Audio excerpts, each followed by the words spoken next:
Episode 46, Caper. I don't know why we have to wear these things either. Aren't we wearing them for fun? I backed away from the still body of Tulip as the meat locker security mare approached. Her milky white eyes were narrowed as she looked down at the scene. Willow. I can explain. Okay. I really can't explain, but I didn't do this. I wouldn't do this, I mean. I'm pretty sure I didn't do this. I can't say I've never killed some pony while out of it, but... I stammered, pointing back behind me with a bloody hoof. I was just in mortuary. My friend. A griffin? Ah.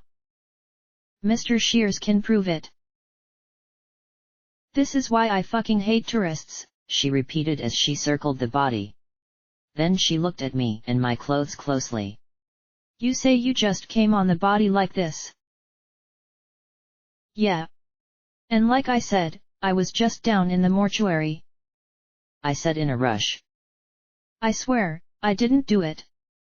Now I was going to have to prove my innocence.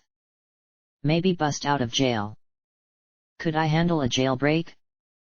Oh sweet Celestia, please don't tell me I'd have to kill ghouls to get out of here. I liked ghouls. The earth pony sat, slipped a cigarette into her mouth, then calmly lit it with an old lighter before she said with an annoyed grunt, Yes. I figured you didn't. I promise. I swear. Then I stopped stammering and just gaped at her. Really? No blood spattered on you. Just a bit on your hoof from stepping in the pool. She stepped close and slowly lowered her hoof towards Tulip's shattered head. While I know you probably could do a wound like this, it would have been messy. Bits of blood and bone all over the place. Your clothes are still clean. She peered down at the slain ghoul with a little groan. Damn. Tulip was a nice girl. Hopeless merchant, but nice. Well, thanks, I said in a bit of a daze. I was so used to being in the middle of the proverbial shitstorm that some pony cutting me a break was depressingly novel. She took a long pull off the cigarette and let the smoke shoot out her nostrils. You're a lousy suspect.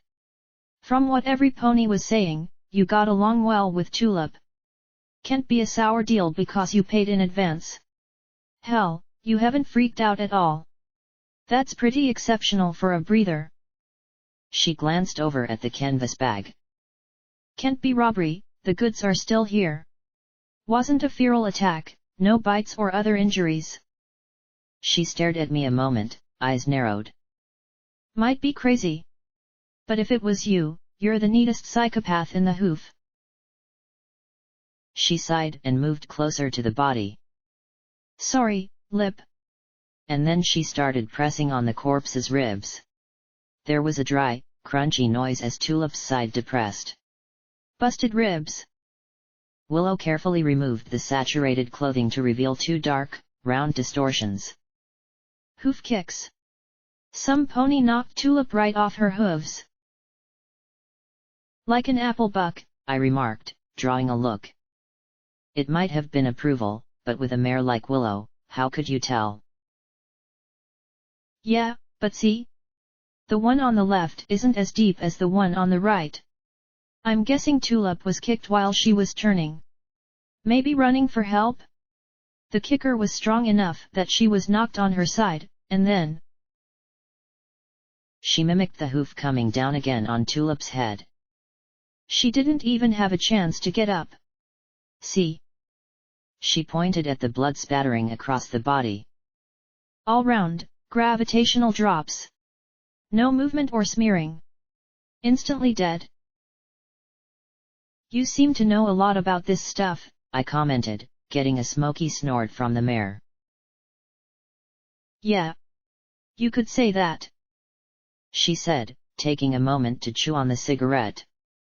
Sometimes I wish I wasn't a part of Windclop's jerky squad. that's what I call his security ghouls. Too much of a joke for me. We're supposed to let everyone in so long as they're not red eye or remnants. I just keep an eye open for trouble, like you, and hope for the best. I noted that harbingers were okay.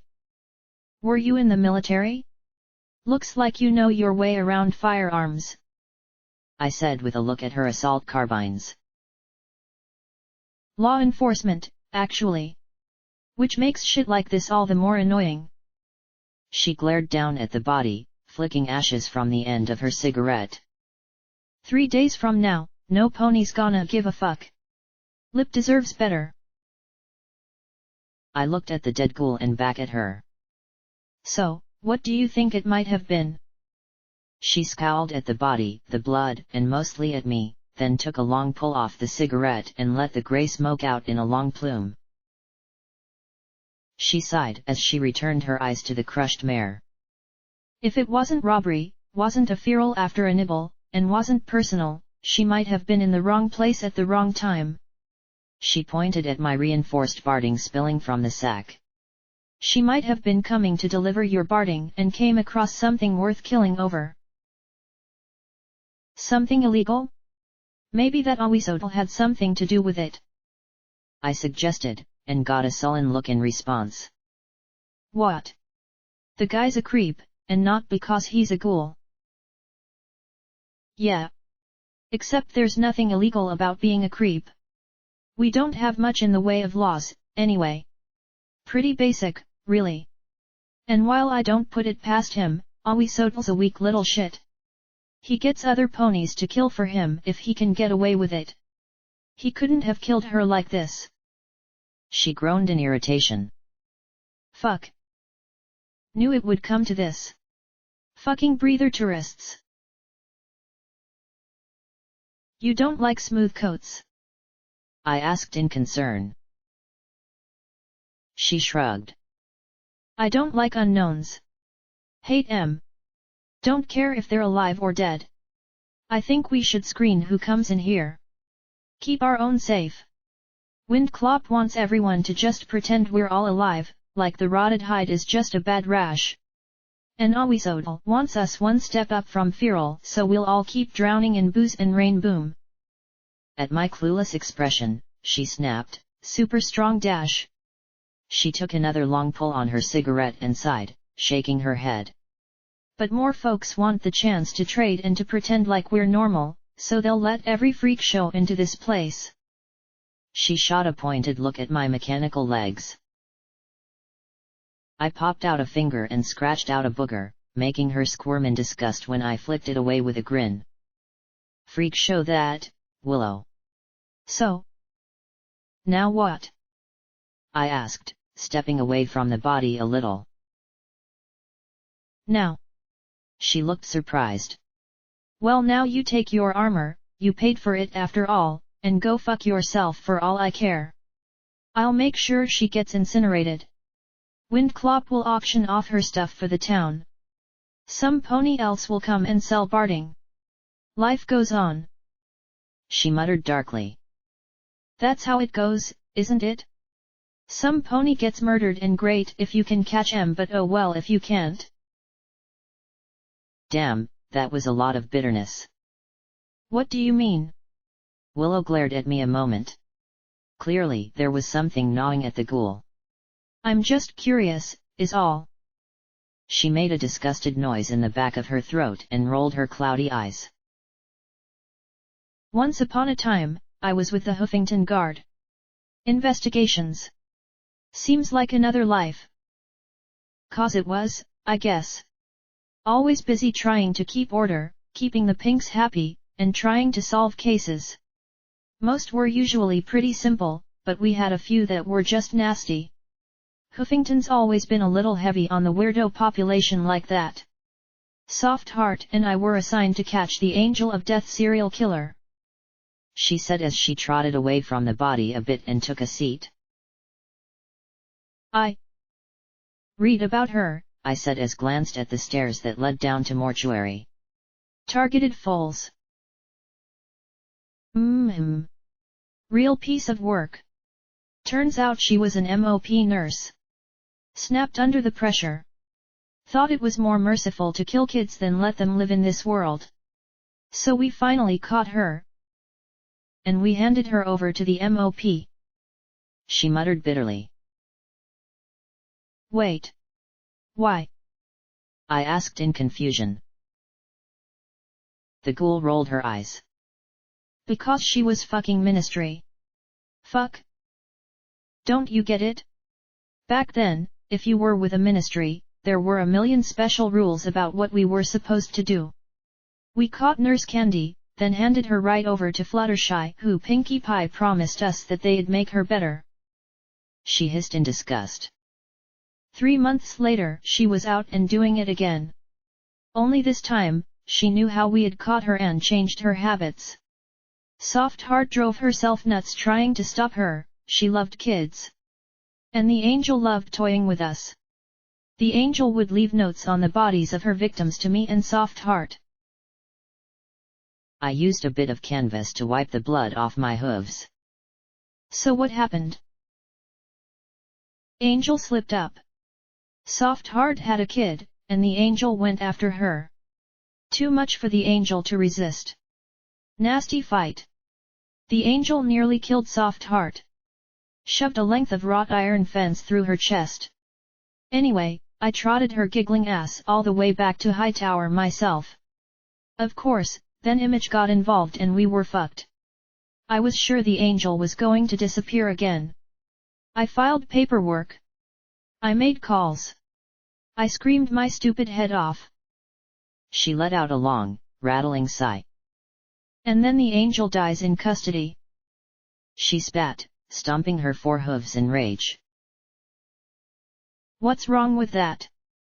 I asked, and got a glare in response. That's exactly what my fucking superiors said. She snarled, jabbing her hoof at me. But she was killed in custody and I don't care if it was the Angel of Death or Princess Celestia, a crime is a crime. Then I dug some more and found out there was a whole slew of ponies killed in Hightower. No investigations. No nothing. Others had gotten hit by some sort of mind-sapping magic attack, all fatal. And no pony was investigating. Some pony was covering it up, but I had no idea who. She snorted, looking back at the body. Soft Heart snapped. Couldn't take it. Maybe it was her injuries or something, but she couldn't let it go. Said she could feel the angel inside her.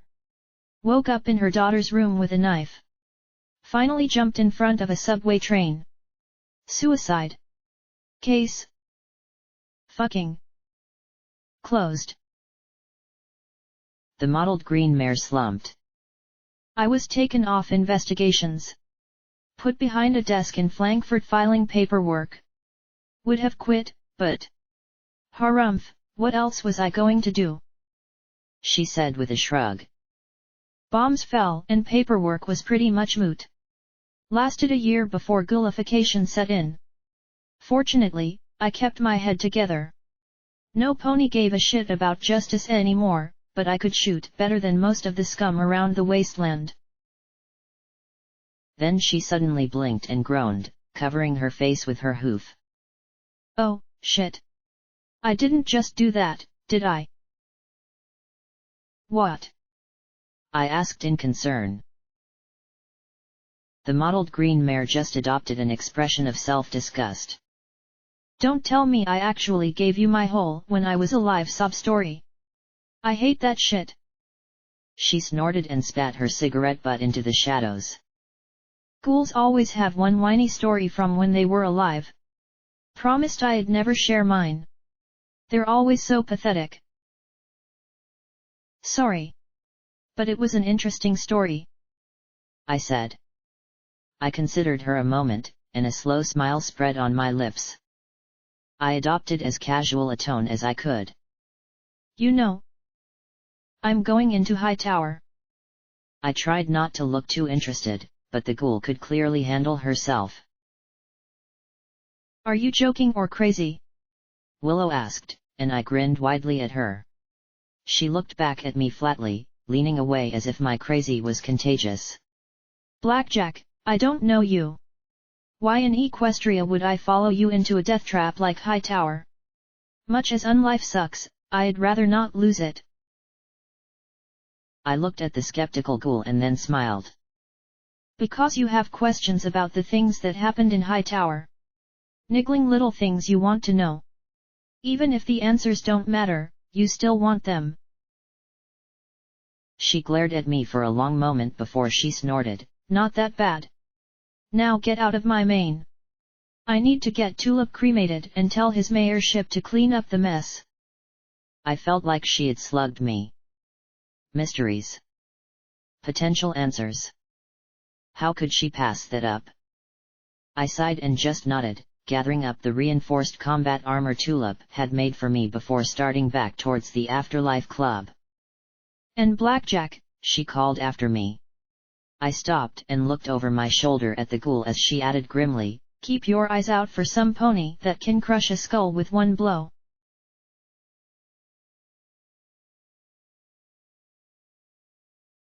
Given there was someone in Meat Locker who would kill a mare like Tulip, I found a bathroom and checked it for occupants and red bars before removing the clothes Velvet had generously given me. I sighed and, for the first time ever, carefully folded my clothes and packed them into the bottom of my saddlebag. Tulip had done well. The reinforced combat armor was a mottled grey like concrete, and the usual ceramic plates had been replaced by some sort of metal I couldn't quite identify, so I chanced a little nibble. It tasted like caramel and was lighter than steel. Still, this was definitely some heavy-duty armor. Security was etched on the back in black letters, and she had even painted my filly in place. I felt guilty seeing it after boing. Sighing softly, I pulled the barding on. Tulip had done really well. It fit like a sock. I debated putting on the helmet for a moment, then remembered what Willow had said. The helmet went on immediately. I had no idea how reinforced my brain was and would prefer to not have to find out. I stood like a zebra, winced as the armor pinched like mad in the crotch, and carefully tugged it so that I could go bipedal comfortably. No need for the boots on my forelegs. I wasn't sure what the SWAT spray painted out had stood for, though. Security whines a ton. As I trotted out of the bathroom, I turned my thoughts again to the task ahead. If I was going into Hightower, I'd need a strong team. Rampage, Lakunai, and Stygius were solid. Psycho Shy might have conflicts, but I was pretty sure she'd follow him. That wasn't quite enough though. At the very least I'd need some pony who knew the layout of the prison. Some pony who could deal with robots and turrets. Some pony who could keep us all alive. Some pony good with locks. Shears was an unknown. I hoped he had some combat skills. I was halfway to the Afterlife Club when I heard shouts coming from the front of the hospital. Get out of here! You're not welcome, Stripe! I heard some pony bellow. No remnants here! Step off! I started towards the entrance when I heard a familiar mare cry out, "Oh Maiden of the Stars, why have you cursed me so? I beg you, return and finish me off! End my torment!" I trotted out onto the front steps and beheld a filthy, rain-soaked, wretched-looking Xanth. The zebra mare's eyes popped wide as she stared past the scowling ghouls and at me. "Oh, sweet son above, I am damned!" Then her golden eyes rolled back in their sockets and she flopped to the ground in a faint. I looked at her for a minute, then at the ghouls. 100 caps to let her in. The pair looked at each other a moment, scowled, then shrugged and nodded. Then a muddy bundle on the zebra's back shifted a little. I frowned as I stepped closer and carefully lifted the flap. Curly pink mane streaked with filth and dried blood met my eyes, and then two bright and terrified blue eyes peeked back at me for a moment before I shared a scream with a filly who was supposed to be dead.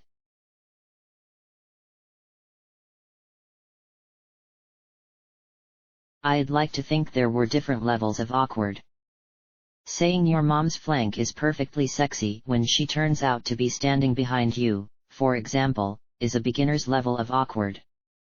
Then there's trying to convince the pony you love to be your special some pony, only to discover they're taken, not interested, only interested in being friends, or that they would be interested if you were some pony else. That's a nice middling sort of awkward. Then there's finding out that the filly you thought you had killed in a psychopathic rage is still alive, badly battered, possibly crippled, and utterly scared to death of you. Boing was with Dr. Wheelbarrow right now, who had Pinky promised he wouldn't study her too much. Xanth was almost in as much shock as Boing. I reminded Windclop that I had just made a generous contribution to the community and I'd really appreciate if he could let her in. He had smoothed some ghoul's nerves enough for Carol to let her use the shower, and Velvet was nice enough to loan her a cloak, after I had managed to pry her away from something they were all doing with Lakunai in the corner of the air. The garment didn't completely conceal her, though. There was just something about the way a zebra moved that you couldn't quite hide. Most of the ghouls made a point of pretending we didn't exist. I was too preoccupied to really enjoy the music in Afterlife as I spoke with the spooked zebra at one of the club's tables. So, you couldn't get to the collegiate and have been wandering around on your own since you left Yellow River? I asked Xanth as she held a cup of tea between her hooves. Her eyes were darting back and forth between Nurse Graves and me as they had ever since she had woken up in the care of ghouls. Apparently, while there wasn't exactly a rule against them, there were lots of old grudges against zebrakind in Meat Locker. Windclop had grudgingly allowed her inside. I think the sight of Boing was enough to let him make a special allowance. Yes. Since you cursed me, I wandered through the rainy night seeking my way. The Pegasi flew away with their injured comrade. I was rained on most terribly and slipped in the mud several times. I finally returned to a tunnel where I discovered that poor filly battered within an inch of her life. She said with a shake of her head. Returned? I started to ask. Then I wanted to ask about Boing's injuries. Then I felt really guilty and shut up, so she went on. I could have left her, but my spirit is already tainted enough by your curse. I didn't need ghosts haunting me as well, so I helped her as I could and sought aid. She shook her head with a sigh. The Harbingers. They had no help for me, as they only sought you. I could only head south and hope I found the collegiate you mentioned, but I was lost. I followed the mountains too closely, and this was the only community I knew where she might get aid. Good thing I cursed you, then. I thought I had killed her. I said as I looked at my hooves. Funny, almost killing her in a frenzy was somehow worse than killing her outright. Somewhere in this hospital was a filly who was terrified of me, and rightly so. If Xanth hadn't found her and gotten her to some pony who could help, she would have been dead. No, Blackjack. Life is better than death. A few exceptions, of course, Steel Rain, Lancer, whatever was running the Harbingers. But it was better she lived. She'll recover. She has a skull fracture, 3 broken ribs, and a broken pelvis. Severe damage to her legs. Punctured lung, too, but fortunately Xanth administered a healing potion in time. Dr. Wheelbarrow will have her up, if only to run a few tests. Harmless tests, I promise. Nurse Graves added quickly as she caught my eye. Dr. Wheelbarrow has a theory that the magic which turned us into ghouls can somehow be reversed. She gave a minuscule shrug. It's a pleasant theory. She sounded almost dismissive of the idea of being alive again. You don't want to be alive? Xanth asked in shock. It would be nice, I suppose, but there really isn't much difference between the living and the unliving. Happiness matters far more. A moment later, she gave me a significant look. There's a rumor that you are going into Hightower soon. That's the idea. Mr. Shears says he knows a way and that won't result in us getting dusted right away. Once we're inside, well, we'll be exposed to enervation, so we charge through as quickly as possible. Okay, that didn't sound any better out loud than it did in my head. But if we were fast enough. She closed her eyes a moment, tapping her hooves on the tabletop. If you go, I would like to go with you. I have medical expertise and a knowledge of the prison. I stared a few moments, making sure she was serious before asking, Not that I'm not grateful for the help, but why? You spent a really long time trying to get out of there. Why would you want to go back? I don't. Every thought of that place fills me with dread. But if you are going, I want to make sure that that horrible place doesn't take any more lives. Plus, I know where there is a large stock of Rat X and Rat Away and other medical supplies, and you would need me to access it. Without it, I doubt you would have the time to get in and out again. Windclop looked over from the bar.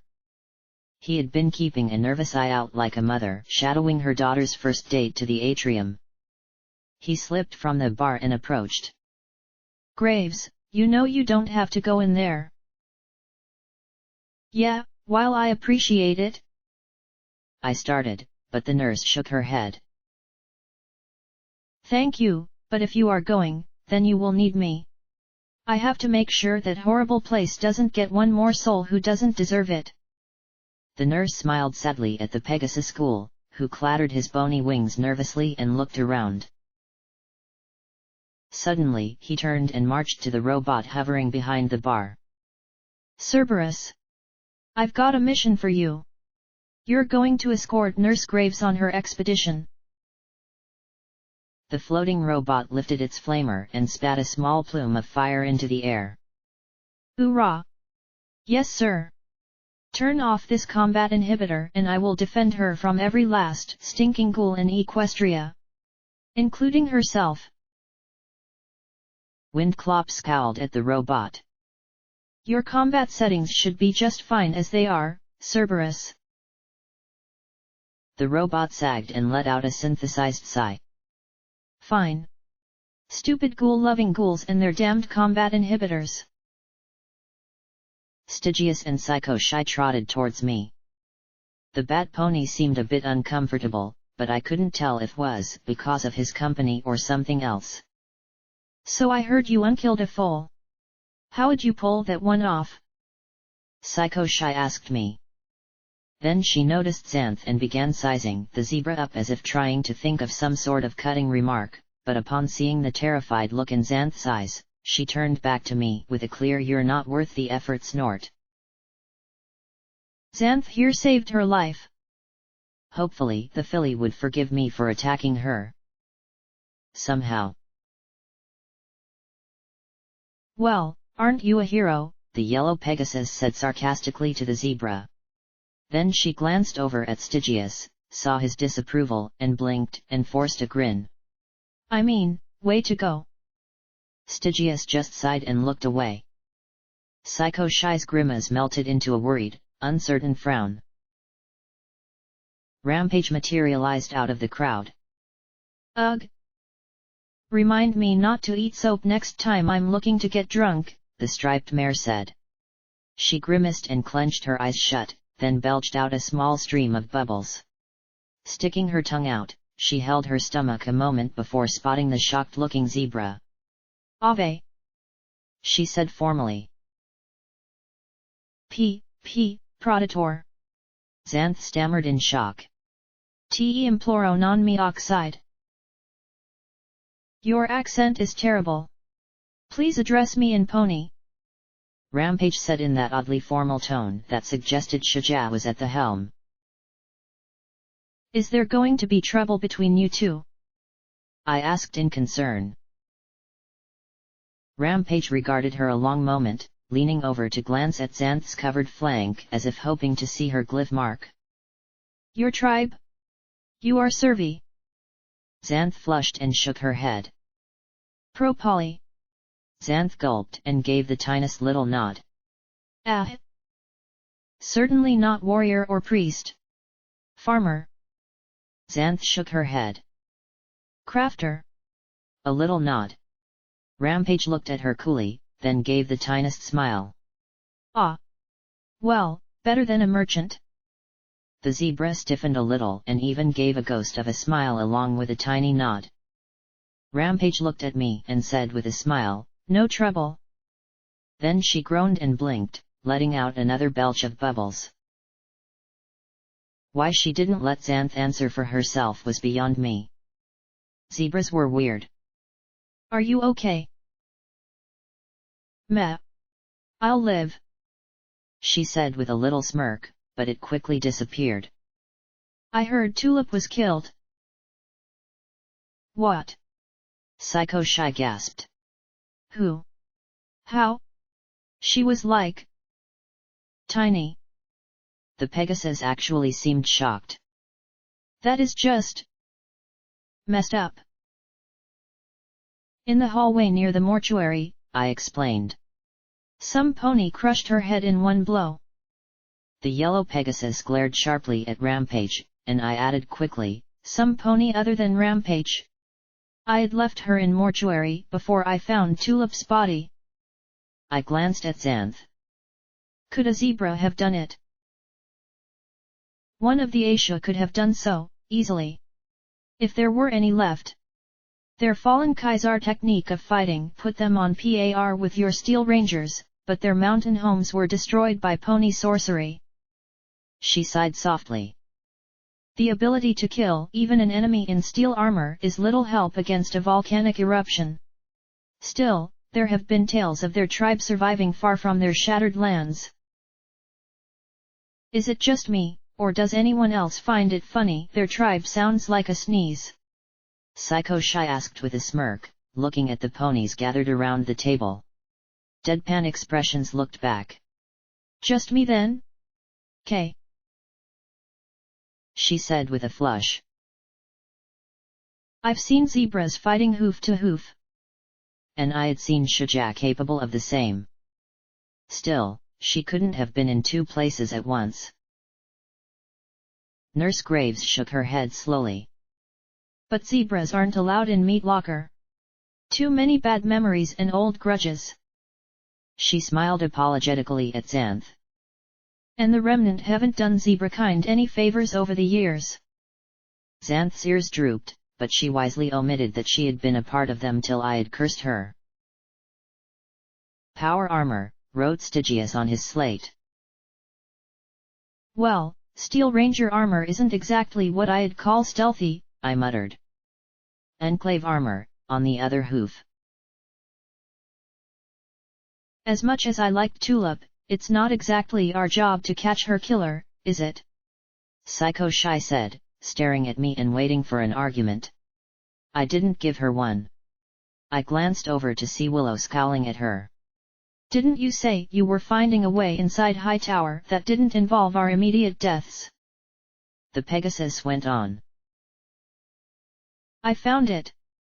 Mr. Shears says he can get us in using EC-1101. I replied, tapping my pip-buck foreleg. I looked around. I just wish there was something we could do about that rocket. It shouldn't be that hard, Xanth said casually as she looked at Cerberus. Depending on the condition of the warhead, you could just have the robot slice the lateral struts and pull the whole thing off. We all shared a look and then looked back at the zebra, who suddenly seemed apprehensive. You know about balefire bombs and rockets? I asked. Well, It's not my specialty at all. But... yes. She looked nervously at her hooves, tapping them together. That actually isn't a rocket at all, it's a missile that was fired from Dawn Bay. Shorter range, flat flight path, and more difficult to intercept. Pro Poly and their toys, Rampage muttered, rolling her eyes. Pro Poly? What does that mean, exactly? I asked, pointing a hoof at Xanth. Pro Poly were the tribe behind the founding of Rome. Big advocates of city technology and abandoning the old ways. Pushed rocket, missile, and robotics development. And balefire bombs. Rampage explained, looking flatly at Xanth. The zebra shrank back. Also established the trade agreements with Equestria prior to the war and were blamed for bringing down the Great Pony Curses. That was a very long time ago, she muttered quickly. We learned our mistake. Today we are simply trying our best to rebuild and prepare for the coming of the maiden. Then she noticed my scowl and flushed, looking at her hooves and tapping them together again, muttering about curses. I reached over and patted her shoulder. I promise, I don't hold you accountable for what your grandparents 10 times removed did. And neither should any pony else. I added, looking around the table. Xanth flushed, not looking up from her hooves. Is there anything you can do about that missile, though? Well, you could cut off the warhead and dump it outside. That would cut off the radiation. If the purge system is intact, you might be able to disarm the warhead. Or you could try and set it off. Then she looked up at the stunned silence as every pony stared at her. Well, not while we're inside, of course. Not at all, please. Windclop shivered as he looked up at the roof. While I think the hospital would survive, a balefire blast would do a nasty number on the neighborhood. I sighed, then smiled, and patted Xanth's shoulder. Right. You're coming with us. You're our resident balefire missile specialist. Huh? Xanth blinked. But I can't. I mean, shouldn't. I mean. I just smiled at her as she stammered on for a minute or two and then said in a whimper, I'm the most cursed zebra ever. Yup, I said as I put a hoof around her shoulder. Associating with a demmed dirty stripe. Dem this combat inhibitor. Cerberus snarled. I popped out my fingers and started counting, getting plenty of stares from around the crowded table. So, that's me, Lacunai, Rampage, Psycho Shy, Stygius, Mr. Shears, Nurse Graves, Cerberus, Xanth. Excuse me? Came that nasty purr that put my mane on edge. Security. We all looked over at the smug smirk of Awizodal. I'd like to speak to you about your upcoming endeavor. What are you doing here, Awizodal? I thought you said you would rather be turned to glue than set one hoof in here. Windclop said with a scowl. Things change, he replied in his slimy, wet voice. Then his eyes turned to me. I understand that you're going to Hightower. I'd like to offer the assistance of my employee, Carrion. That brought a look of shock from Graves and Windclop. I looked at the smirking ghoul and frowned. No offense, but you're about as trustworthy as a rat roach in a pantry. Why in Equestria would I take him along with me? Last time I checked, none of you had power armor. He'll be a formidable asset against whatever you encounter. Awizodal purred silkily. If you're worried about him shooting you in the back, just put him in the front. I promise you, he'll not betray you. I looked over at the frowning Windclop and worried Nurse Graves. Well? I asked the skeptical-looking ghouls. Carrion is pretty formidable, I admit it. And if Awizodal orders him not to double-cross you, he won't. Windclop said with a frown. I still wouldn't take him without knowing why Awizodal wants him to come along, though. Can't I be doing it out of the kindness of my heart? Awizodal simpered. Then he sneered at me. Fine. There's a cell. 755. I want Carrion to rifle through it. No interruptions, no questions, no interference. If he finds anything inside, it's mine to keep. 755. But that was in the maximum security level. Graves frowned a moment, then her eyes opened wide in shock. Oh my! That's Kingpin's cell. Always so purred like me trying to get in Midnight's bed, the most infamous mob boss in all of Equestria during the war.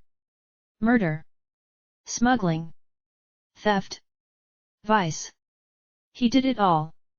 He also never turned over his fortune when he was arrested for tax evasion. MOM raked his memories for months, but he had already extracted every single incriminating one before they had gotten to him. I'm hoping there's something in his cell that will tell me where some of his fortune was hidden. Okay. That I could buy. And it would also mean at least Carrion getting out again. Right. Well. Fine. But don't blame me if he gets torn apart or blasted or something. Of course not, the ghoul said with a broad smile that gave me a head-to-hoof-shooty feeling. I'll tell him to get ready, then. And with that he trotted away, whistling brightly and making my coat crawl even more. I stood up and looked at Windclop. Is there a... I don't know. Some place we can all meet? There's a conference room on the second floor no pony uses. It's big enough. The Pegasus said, rubbing his nose with his long, thin, bony wings. Right. Rampage. Why don't you go get Shears and Carrion? I'll go find Lakunai. Psycho Shy and Stygius can follow Windclop there. And you can make sure Cerberus's combat inhibitor is good. I added. Windclop nodded, and the robot gave an angry mutter. Nurse Graves looked at Xanth. Why don't you come with me down to radiology? There are some hazardous materials suits that should offer some of you and your friends more protection from the radiation. Still muttering about curses, the zebra followed along in a daze. I had some decent talent. Now we just had to do the whole planning thing.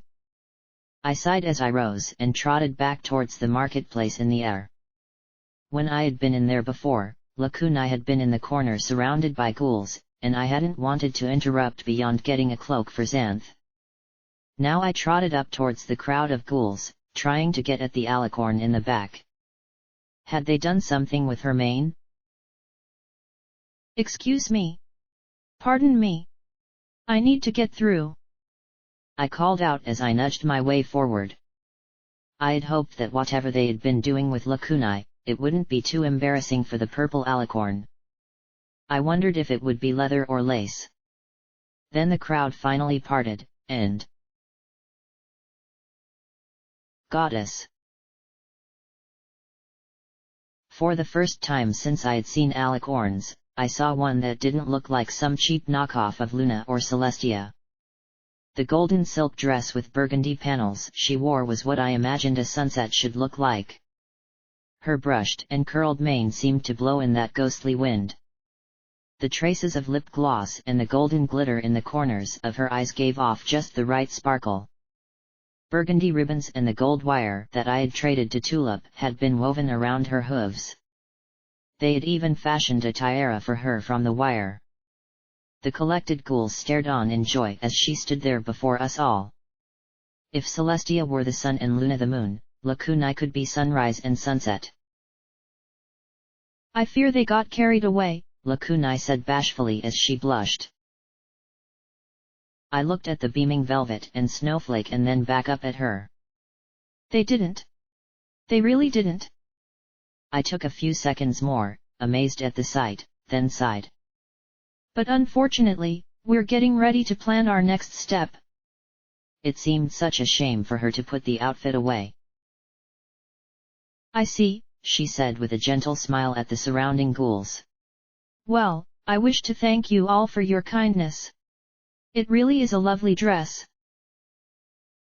Velvet just blushed. Well, it's nice to make something special, she said with a little sniff as she looked up at the mare. The ghouls nodded, and a few even seemed to give little bows towards the alicorn. Please. Take it. I always dreamed of making something for royalty. I think every seamstress does. You're as close as I'm ever going to get. Thank you, Lakunai said solemnly, clearly taken aback by the attention and generosity. Finally, she sighed and carefully removed the amazing garment. But I don't know how I could take it with me. Oh, don't worry about that, Velvet assured her.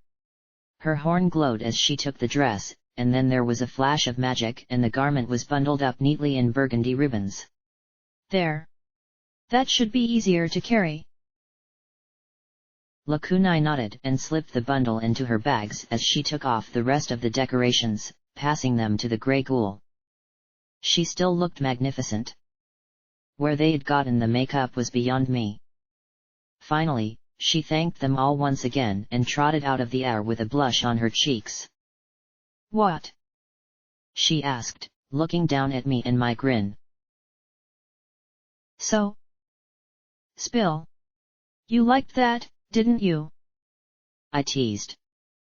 She flushed a little more and pointedly looked away, but still smiled. It gave them some joy, she said quietly. And I bet the goddess just loved all the attention, I added, but instead of smiling at my teasing, she just looked sad. Lakunai. She did. At first. And she enjoyed my humiliation. She dropped her gaze. But as it went on, she cut contact. I fear their sincere devotion was upsetting. That was certainly odd. I regarded my purple friend and nudged her shoulder. You've changed, Lakunai. Pardon? Lakunai blinked in surprise as we trotted along. The alicorn still drew looks from the ghouls we passed, even in the warm glow of my light spell. You. When we first met, you were...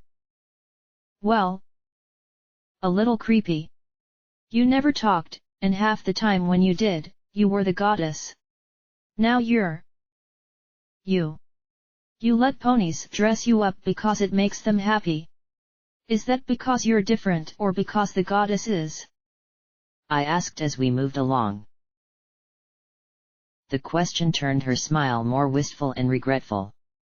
The goddess cannot change, Blackjack. I wish she could.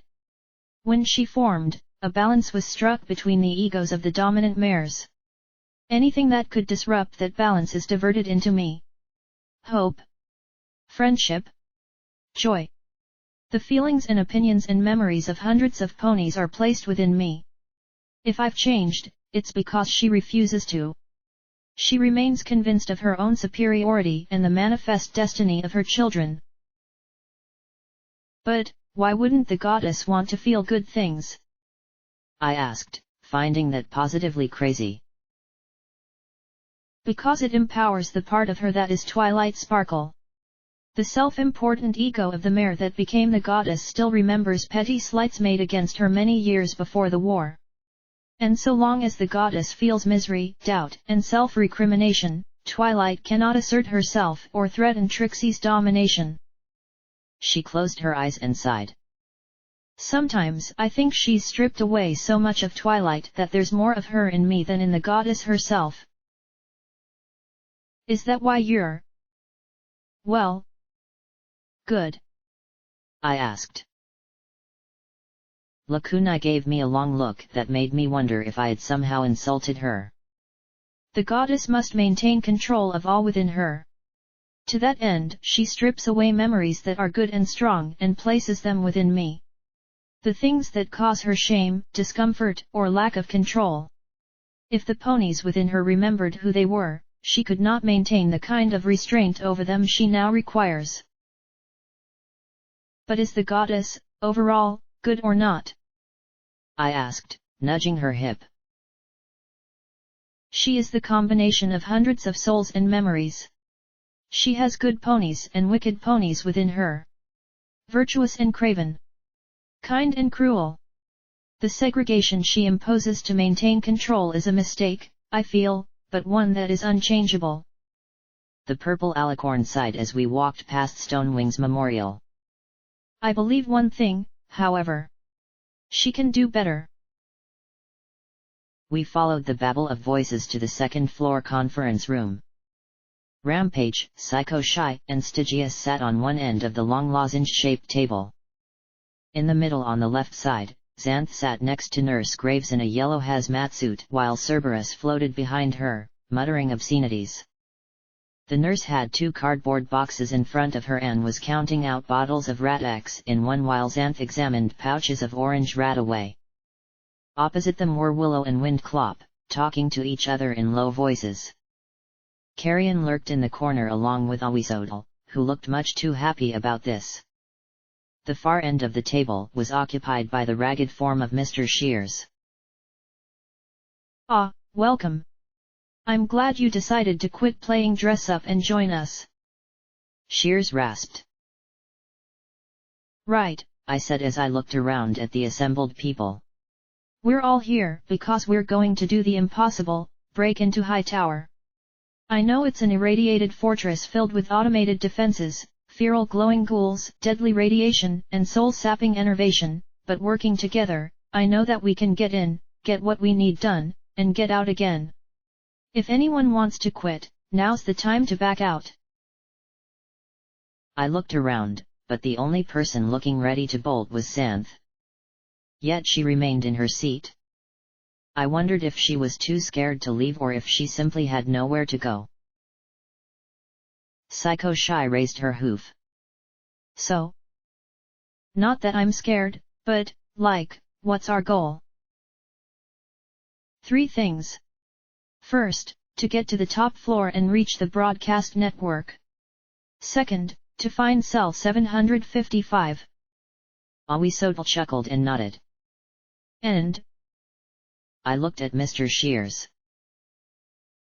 What I'm looking for is in the attic, he said, his filmy eyes peering into my own over the rag covering his face. It's right next door to the broadcast center on the top floor, so it shouldn't be that much of a problem. From every pony else, the response was just shrugs, but I remembered what Razorwire had told me the first time we had met. Took me up to the attic. Put a bullet in my head. And then, as if reading my mind, Shears said, I've been waiting an eternity to get up there. Yeah. We were definitely going to have a chat. Well, there's quite a bit of peril between here and there. So how do we get all the way up there? Lakunai asked. There was a blue glow from under Shears's hood, and a moment later lines of light burst into being above the table. They organized themselves into a glowing green outline of the prison. I've had a lot of time to review and study the ways into and through the prison. 2 centuries actually. The rotund ghoul stood on his chair, hooves on the conference table. Hightower is stacked in 3 sections, with subsections between. In the basement are storage, generators, and all the infrastructure for supporting the building. Hightower has its own shielded reactor. It's rather like a stable, in its own way. On the ground floor are the cafeteria, gymnasium, library, and classrooms. I must have looked surprised, because the fat ghoul chuckled. Oh yes, the prisoners had to do something with all that time on their hooves. On the illusion, the lowest of 3 blocks flashed from green to red. The medium security cells are here. Then medical. Then high security cells. Then the security center and armory. Then the supermax cells. At the top are the warden's office and central command. Then the attic, communications, and the rooftop access. So they put medical and the armory between groups of prisoners? Whose stupid idea was that? Psycho Shy sarcastically asked with a roll of her eyes. Shears glared back at her with his filmy gaze. The design is such that, in the event of a riot, the 3 sections of the prison could be locked down and isolated. The elevators only go from the bottom to the top of each section, so there's no clear path to travel from the very top to the very bottom. When in lockdown, there's no method of travel between blocks at all, and if a pony is stupid enough to get into the central shaft, there's numerous automated and reinforced turrets inside. And the whole building's been on lockdown for 2 centuries, I muttered as I looked at the glowing tower. Indeed. Unlike other prisons, Warden Hobble was not about to release his charges. He activated all the building's automated defenses. The guards and staff were every bit as trapped as the prisoners. Then the missile impacted. Radiation killed every pony quickly, and then the enervation field appeared. I thought of the ring in Ten Pony Tower and how Helping Hoof reported that it had weakened the healing potion when the pony Helping Hoof treated died. How many ponies were in High Tower when the missile hit? I asked, looking at Nurse Graves. She stared at her hooves and murmured almost too softly to hear, "We were over capacity. Around 3,000. 3,000? I thought of the dozens, perhaps hundreds, that had died at Silver Star Sporting Supplies. 3,000? It must have shown on my face, because Shears snorted, then dug out some .308 shell casings and tossed them on the conference table. Please. I've taken steps for that. These talismans will ward off the enervation for several hours.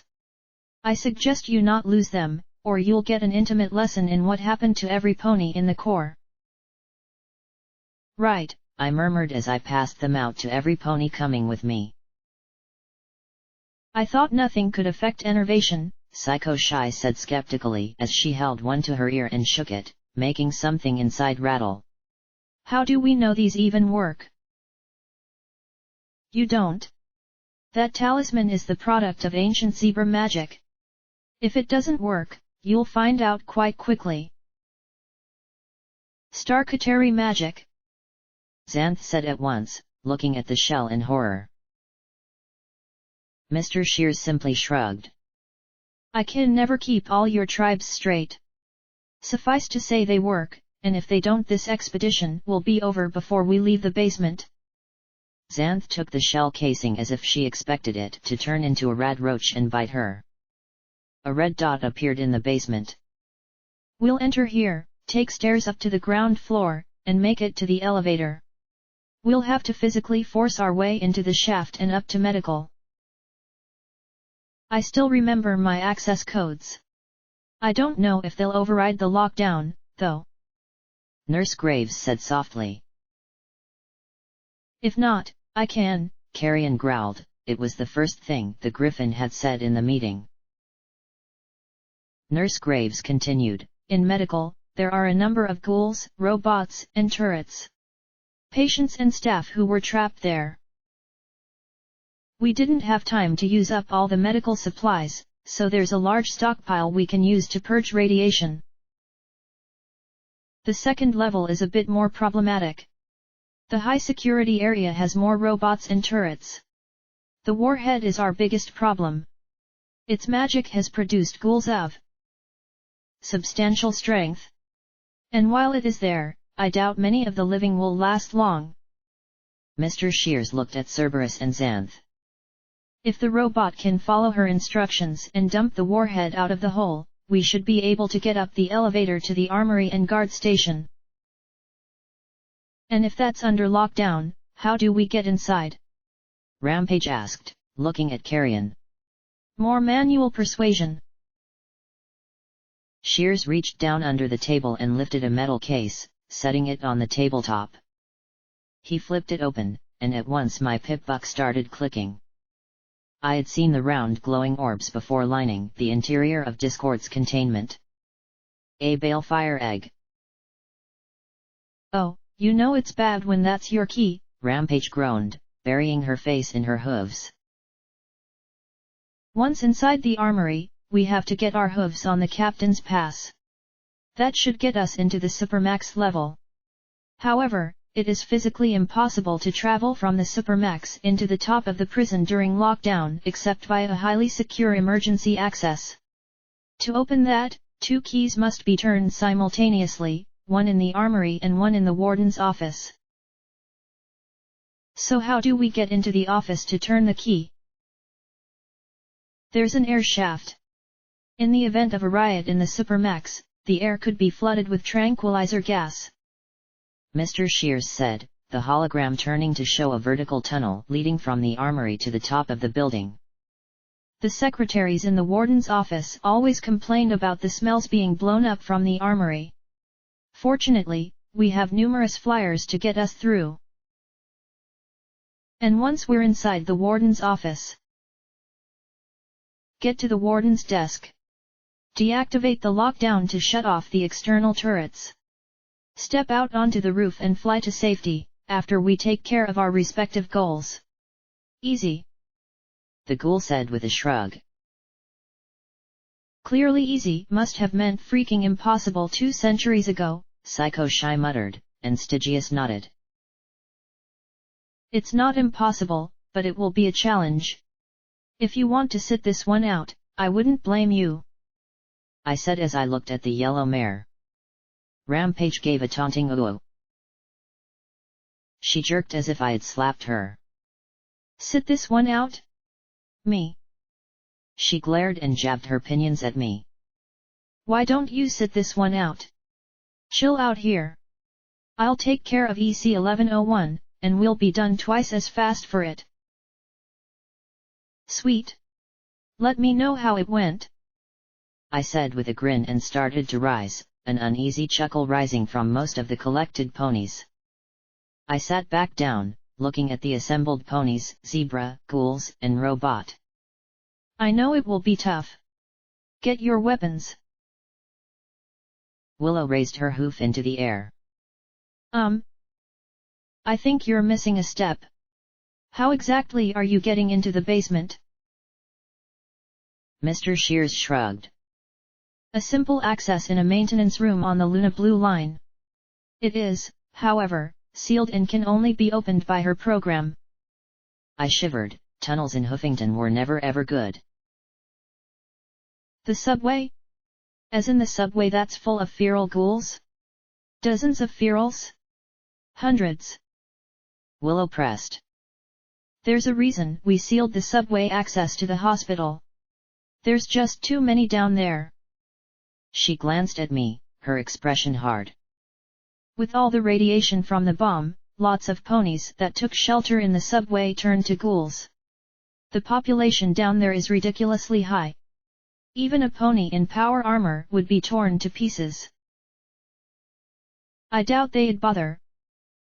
Mr. Shears began, then looked at me, Rampage, Lacunai, Stygius, and Psycho Shy. Oh. Yeah, it would be a pony buffet if we went down there. We can just carve our way through them, Carrion muttered. But somehow the thought of trying to blast our way through hundreds of ghouls had put quite a dampener on every pony's mood. We fielded a few ideas, like Stygius offering to fly through as bait, then poofing away. Windclop couldn't spare the jerky squad to clear a way for us. Psycho Shy suggested getting a few other gangers, but an army of meal tickets would just draw more ghouls. Too bad we can't just tell them to get out of our way, Rampage muttered, then belched and blew a big soap bubble. Yeah. Ferals may leave normal ghouls alone. And occasionally we can herd them up and persuade them to move. But they never actually do what we say, Nurse Graves said with a sigh. I sat there a moment, feeling frustrated. It'd take days to thin the population or try and move them. If we barged in, we might lose some pony. I flipped open my pip buck and activated the routing for EC-1101. A little navigation tag appeared on my EFS. Come and get me, it seemed to taunt. Risk your life. Risk your friends' lives. Come and get me. And then I'll send you somewhere even more dangerous. Maybe it would be better to simply give up. Take EC-1101 far and away from Hoofington and give up the idea that I would ever find out what Horizons was or what Golden Blood had planned to do with it. It was the smart thing to do. Maybe it was time I wised up. The ghouls weren't going to go away just by me being nice and telling them to. Then I blinked and slowly straightened. Rampage noticed at once. What? What is it?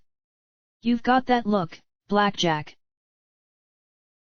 What look? I asked with a grin. That crazy idea look that means peeling ghouls and wearing their skins or something like that, Rampage said warily. Well, I slowly looked at all of them. Depending on how much radiation Lakunai's got sucked up, I might know a pony who they will listen to.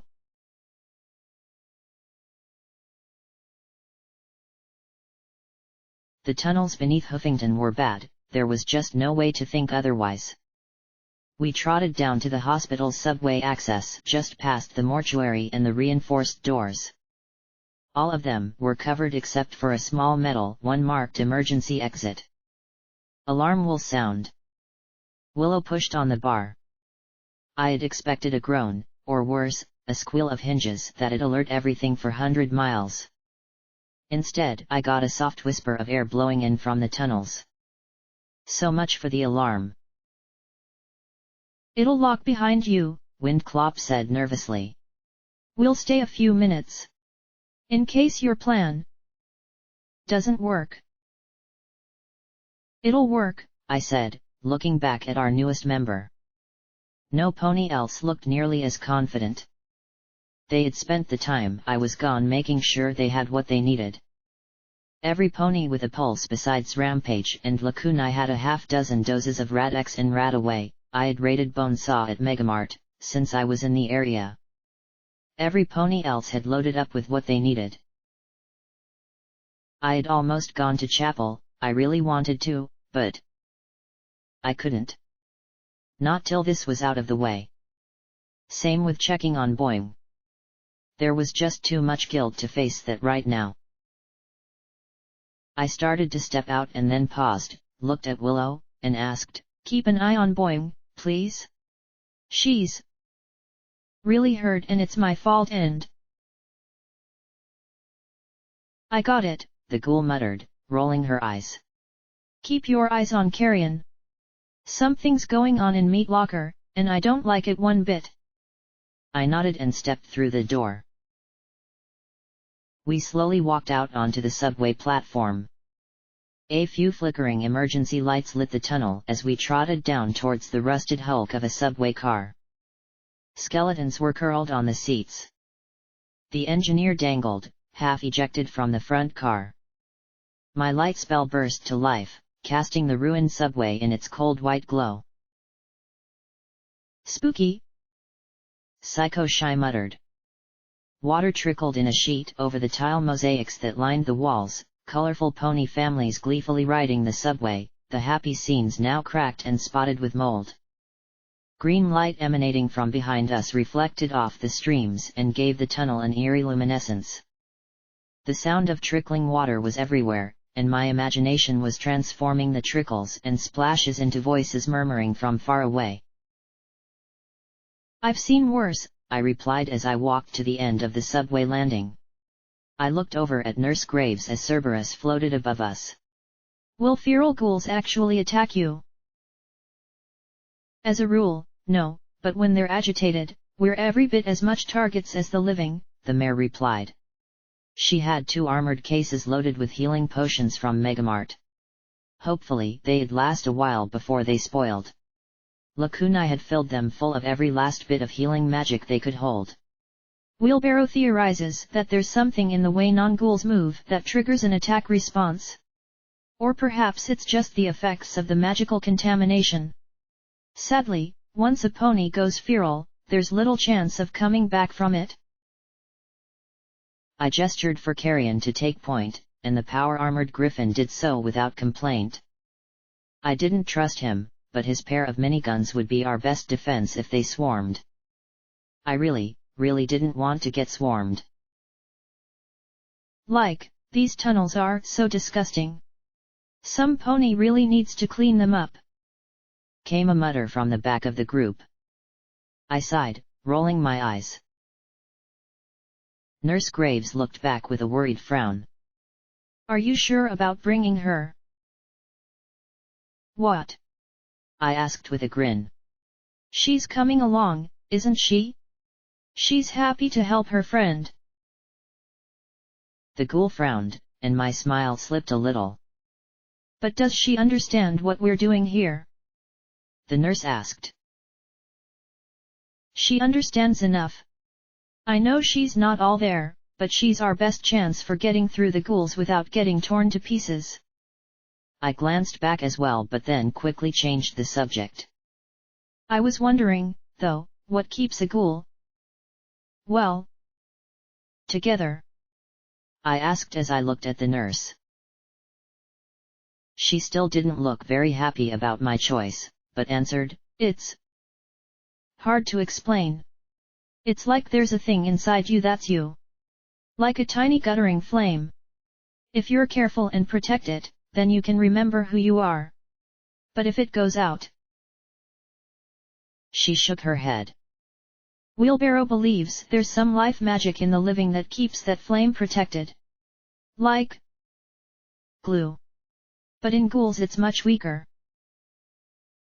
It's your soul, Mr. Shears said from the middle of the group. A pony can continue living so long as they have the tiniest fragment of their soul. Without it, we're mindless animals at best. We might have a brain, but we would have no will to suppress our aggressive urges. His cloudy eyes glanced behind us. Retaining one's soul is easier when you are alive because your living flesh has a strong natural bond with your spirit. Fragment of a soul? You mean souls can break? Psycho Shy asked as she looked around for confirmation, hovering above us. Stygius, flying alongside her, just gave a shrug. Mr. Shears gave a sharp little hiss. If you know what you are doing, yes. Just as you can use a single candle to light others, you can divide a soul into different vessels. Xanth muttered something about curses.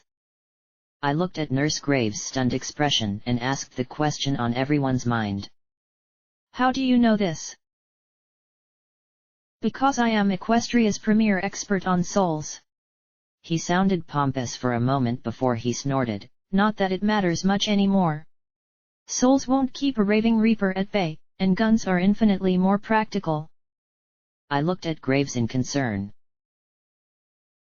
Weren't you concerned about being ripped to pieces an hour ago? Carrion grumbled from the front of the group, his minigun's motors whirring every few steps. I'm sure the ferals are just fascinated by all this talk about souls. Oh, yeah. That. I flushed as I looked ahead as we walked along the middle of the tube. Water flowed around our hooves. Gaps appeared in the tiled wall, showing rebar and deeper voids within. And there were red bars on the other side of that wall. Lots of red. Where are they? Graves asked, her voice low and tense. This should be an irresistible meal. They're here, Carrion growled. The ghoulish griffin's tatty wings ruffled. They've been surrounding us since we left the station. I happened to glance at a gap in the wall and saw a momentary flash of a mottled hide. I thought they were mindless, I muttered, growing more apprehensive by the second, lifting the riot shotgun and making sure I had it loaded with anti-personnel flechettes. Over the sound of running water I could just barely make out the sound of hooves in nearby tunnels and a low hissing. Soulless, Shears corrected. Ferals have minds of a sort, but they don't have personality. They're undead animals. But even animals can show cunning. Ahead was another station. A flickering sign above the platform read High Tower. In the one light, I could see that two more tunnels ran into this one, forming sharp angles. Everywhere I looked was red, and yet I couldn't see any ghouls. What were they waiting for? I swallowed and slowly approached the stairs onto the platform. The flickering High Tower sign kept filling the area with shadows and light so fast my eyes struggled to keep up with the changing illumination. The green ghostly glow behind us didn't help either, as it reflected off the water-slicked tiles. 2 subway trains lay smashed together under the high vaulted ceiling like abused toys, their occupants now nothing but bones. "The maintenance room is on the far side of the station," Shears muttered softly. "It was a way for us to come and go clandestinely and to do our work in private." "And what was that work?" I asked tensely as the hissing increased. Water had built up into scummy pools around the broken, twisted cars. My radiation meter was starting to go click click click, and those of us who needed it took a Rad-X tablet immediately. "Pony immortality," he said grimly.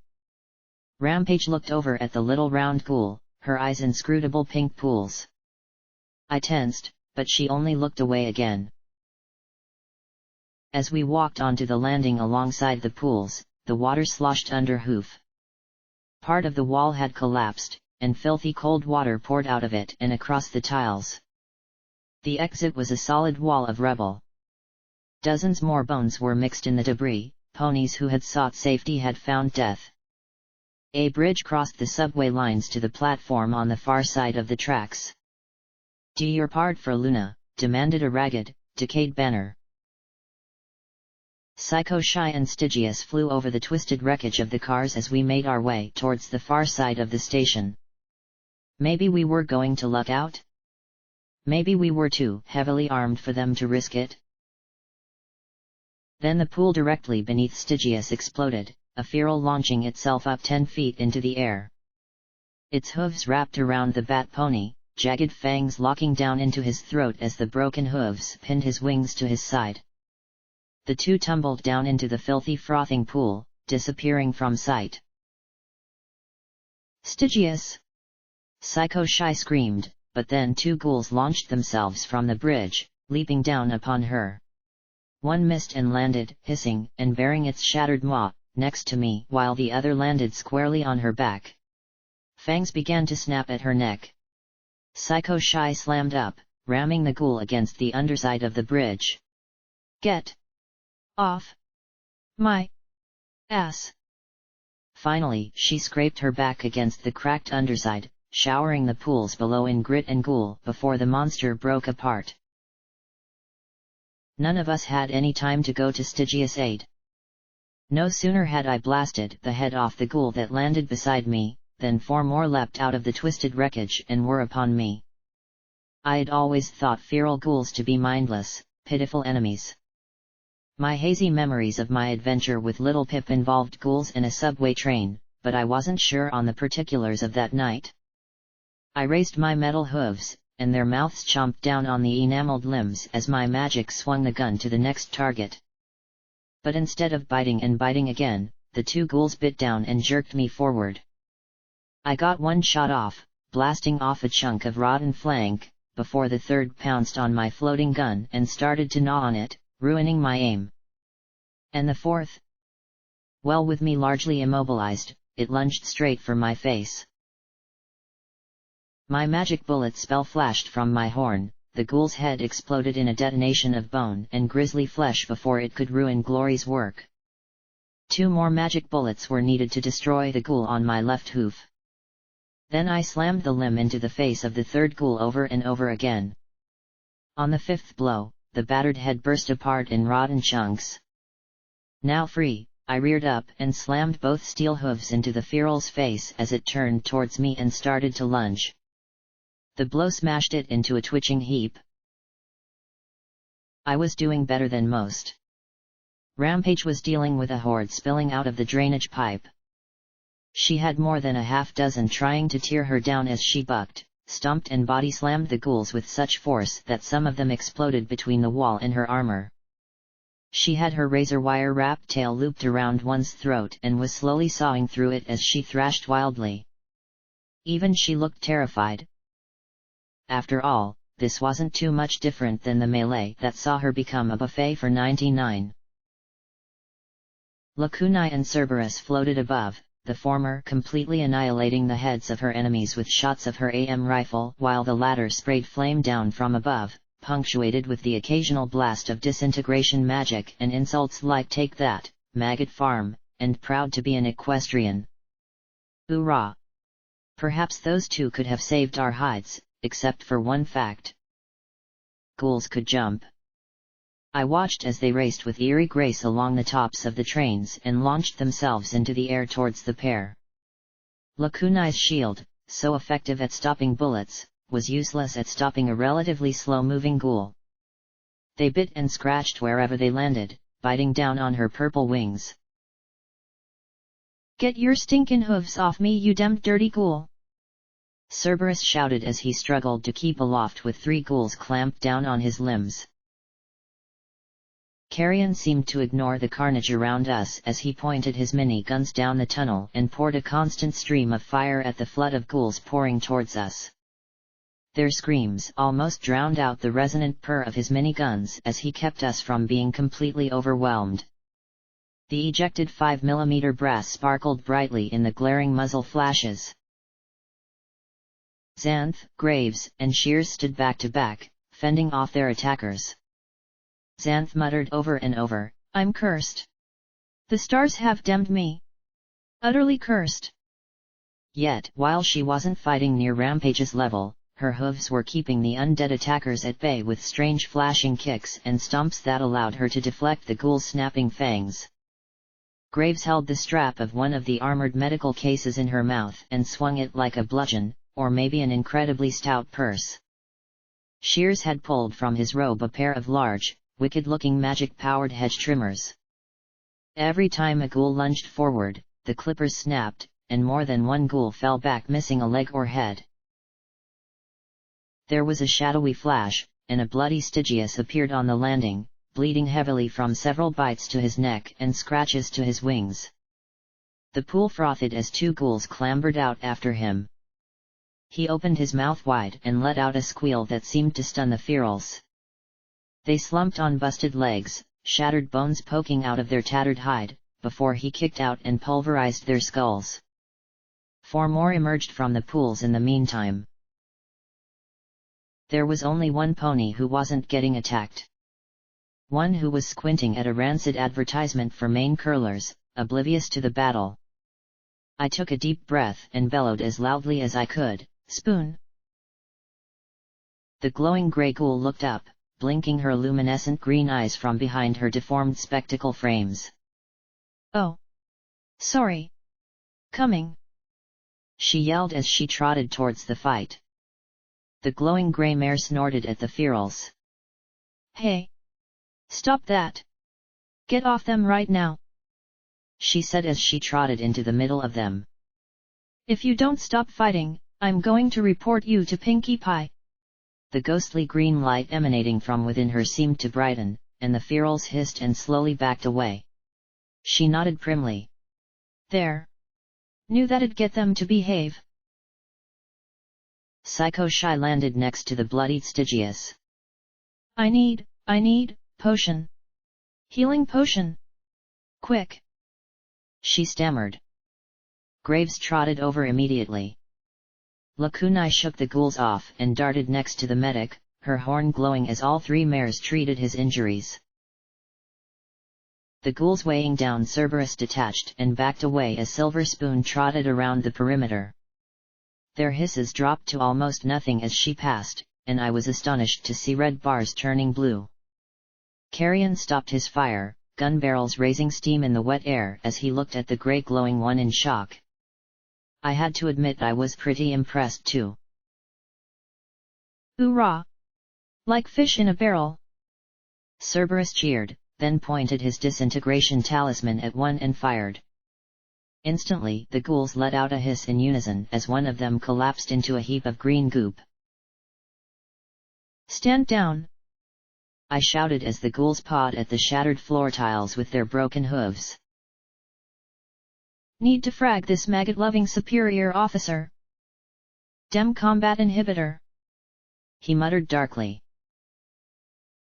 Silver Spoon looked at the hissing ghouls and snapped, "Oh, just stop it right now. Honestly, blank flanks today." She trotted towards me, my pip buck ticking even more.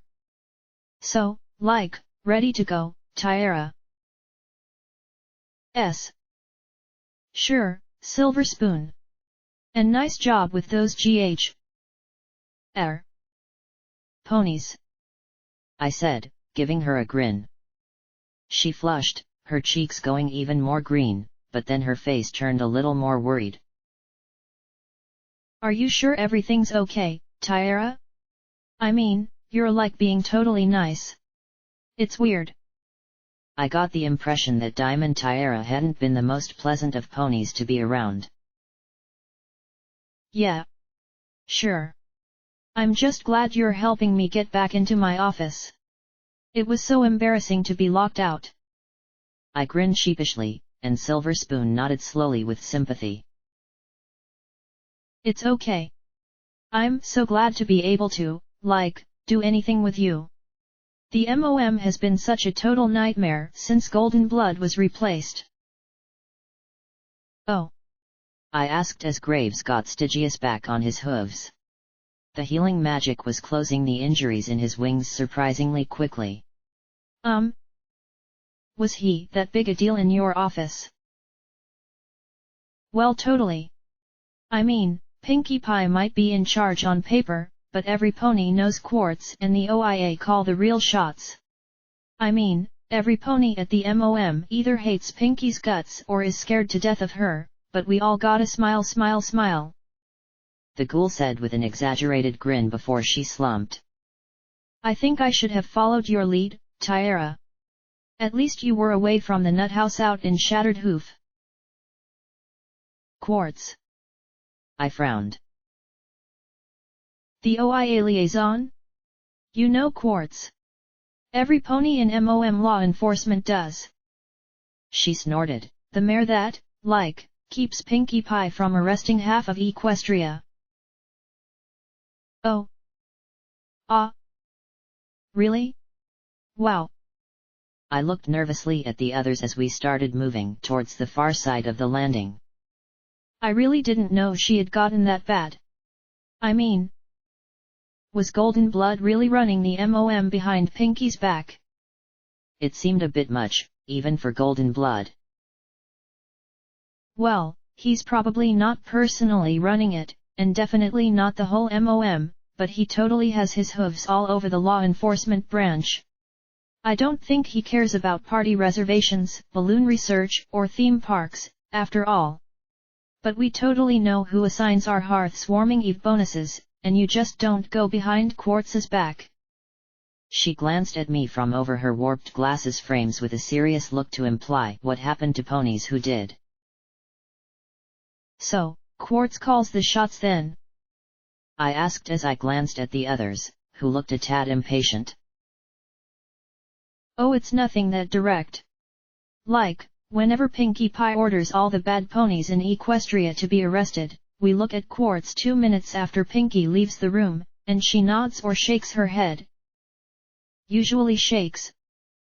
And we just stall till Pinkie Pie gets distracted by something else. She rolled her eyes. If it weren't for Pumpkin and Pound, I think they would have cut her out completely, but those two can usually handle her when she's raving. I looked on with a tense smile. Wow. I had forgotten how interesting things are at the Manhattan hub. Oh, trust me, I haven't even gotten to the juicy stuff. She smiled for a moment, but it didn't last. She sighed. It's never been so tense as right now though. When Goldie was kicked out last month, I totally thought Pinkie Pie's head was, going to split in two. She grinned so much. Sent him a box of her PTMs as a present. And since then? I asked as we reached the maintenance room. 4 ghouls stared from the corner as we trotted past towards a set of shelving loaded with junk. Shears's horn glowed under his hood, and the shelves slid to one side, revealing an alcove concealed in the back wall. Directly ahead was a solid-looking door with the OIA symbol carved into it and a small terminal mounted beside it. Silver Spoon sighed and rolled her glowing eyes. Oh, business as usual in the party sectors, but totally a mess in the law enforcement branch. I mean, Quartz is still there, but she doesn't seem to know what's going on anymore. I mean, she seemed to be really close and devoted to Golden Blood, so maybe she's just hanging in there while Horse settles in. I dunno. No Pony does. I wondered if Horse even knew what Quartz did at the MOM. As awesome as catching up on stale MOM gossip is, I'd really like it if we could get through this door, Shears said impatiently, pointing at the terminal. The machine had clearly been scratched up, as if some pony had tried to pry the front plate off. Do I know you? Silver Spoon asked Shears in an annoyed tone, but the round little ghoul refused to meet her eye. I moved up to the door, and my eyes started to do the crazy data streaming stuff, matched by data on the terminal screen. Finally it concluded with EC1101 confirmed. Unseal Project Eternity, Y/N? Project Eternity. The search for eternal life. I looked at Mr. Shears, his glossy white eyes seemed to drink in the words on the terminal screen. This is what you're after? The question made him balk. What? No. That's simply history. You probably have far more interest in that than I do. His annoyance seemed so sincere that if he was playing me, he had probably been a performer in another life. I peered at the screen, then looked around. Yup, there was the dealer, his weathered features pale and grim as he watched me. I looked at him for several seconds, sure that he was going to give some possibly insightful and probably annoyingly cryptic comment, but all he did was shrug. Vaguely disappointed, I sighed, and then hit the Y button on the terminal. My vision exploded in data that moved in a blur. I staggered to the side, hit the wall, and nearly collapsed. My friends and the dingy maintenance room disappeared as streaming letters and numbers filled my vision and everything went white.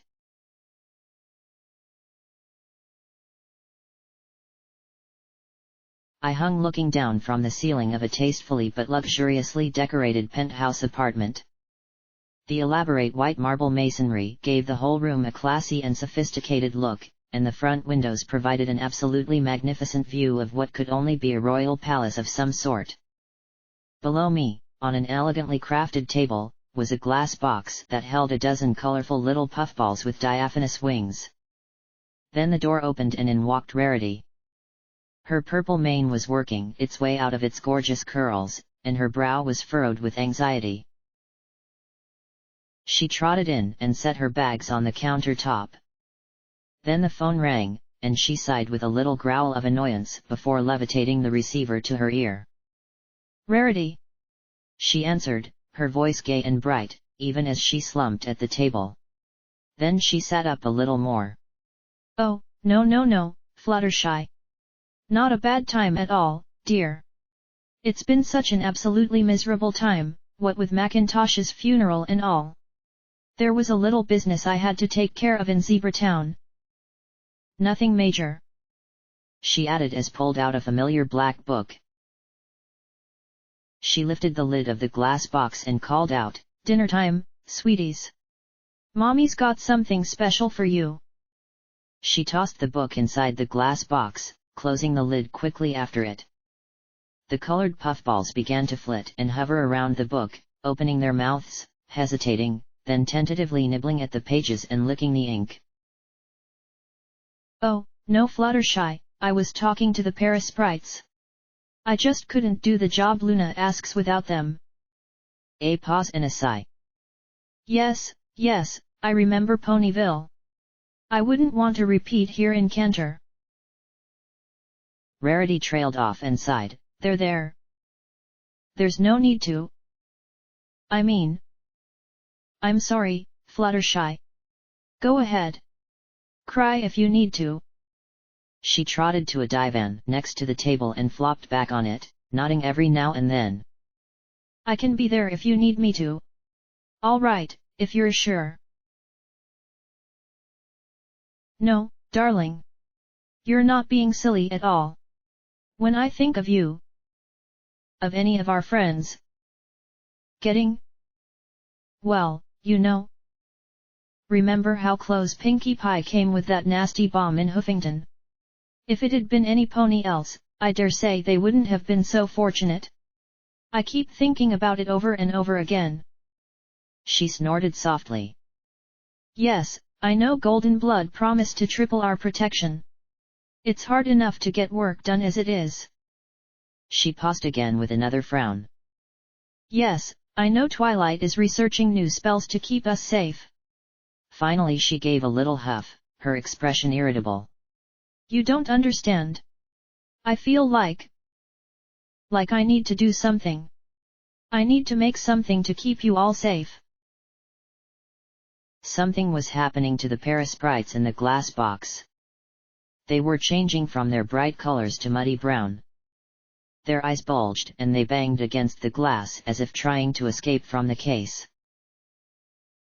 Rarity continued on in a soft tone, I've been researching my own sources.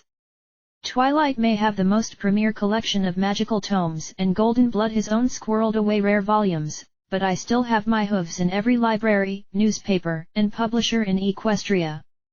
I've been particularly intrigued by zebra myths of soul silk, capable of being stronger than steel. Can you imagine such a thing? She sighed softly.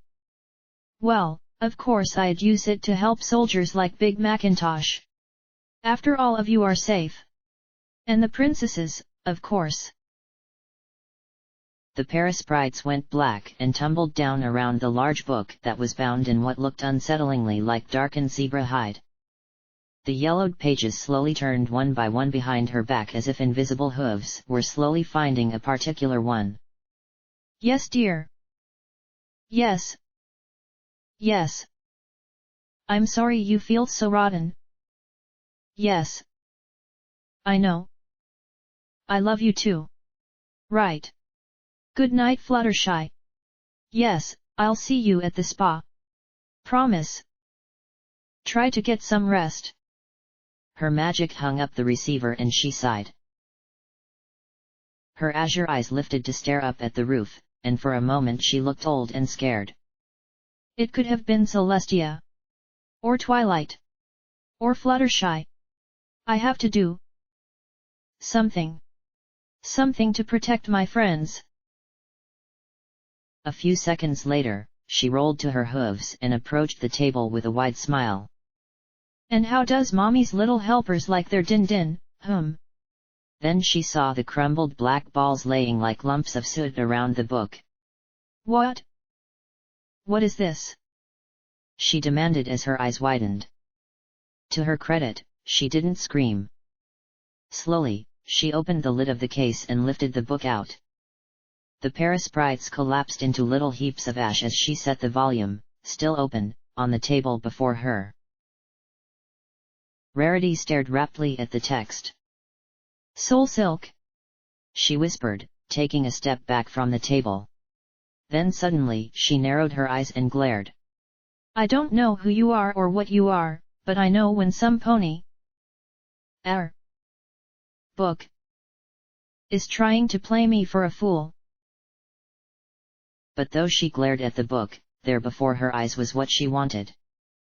Her magic slammed the book shut with all its force. You might have killed my poor parasprites, but we'll see how you do when Twilight gets her hooves on you. She picked up the phone and stared to dial, then paused, and looked back at the book. Little beads of sweat popped from her brow. Now Rarity, just look at it. It's clearly a wicked thing. I mean, it's made from a zebra. How grotesque. She continued dialing, but more slowly now, her eyes drawn back to the horrible text. I need to do something myself. Something to save my friends. She murmured. Hello. Came Twilight's voice, distant and tinny from the receiver.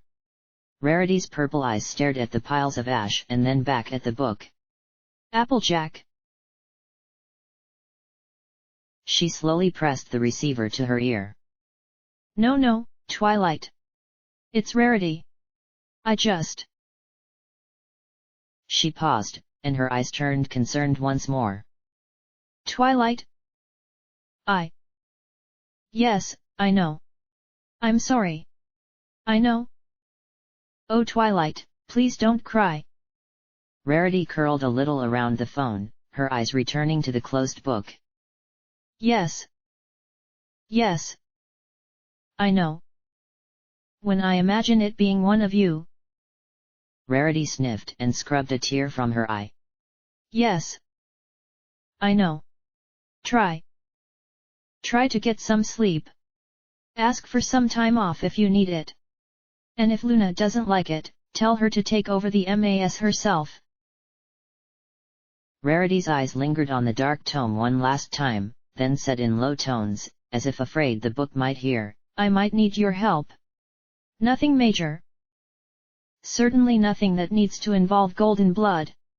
Just need some friendly advice. Right. Good. Please take care of yourself, Twilight. The receiver returned to the cradle, and she stared at the book for the longest time, biting her hoof. Finally, she approached it as if it were a snake. Well, it wouldn't hurt to know the details, she murmured as she carefully straightened the book and opened it slowly once more.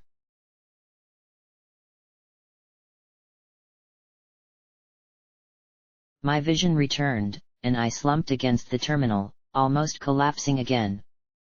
Ugh! You would think that opening a magically sealed megafile of arcane what's-it would be easier. I picked myself up and looked back. How long was I out? You were out. Psycho Shy scowled in confusion.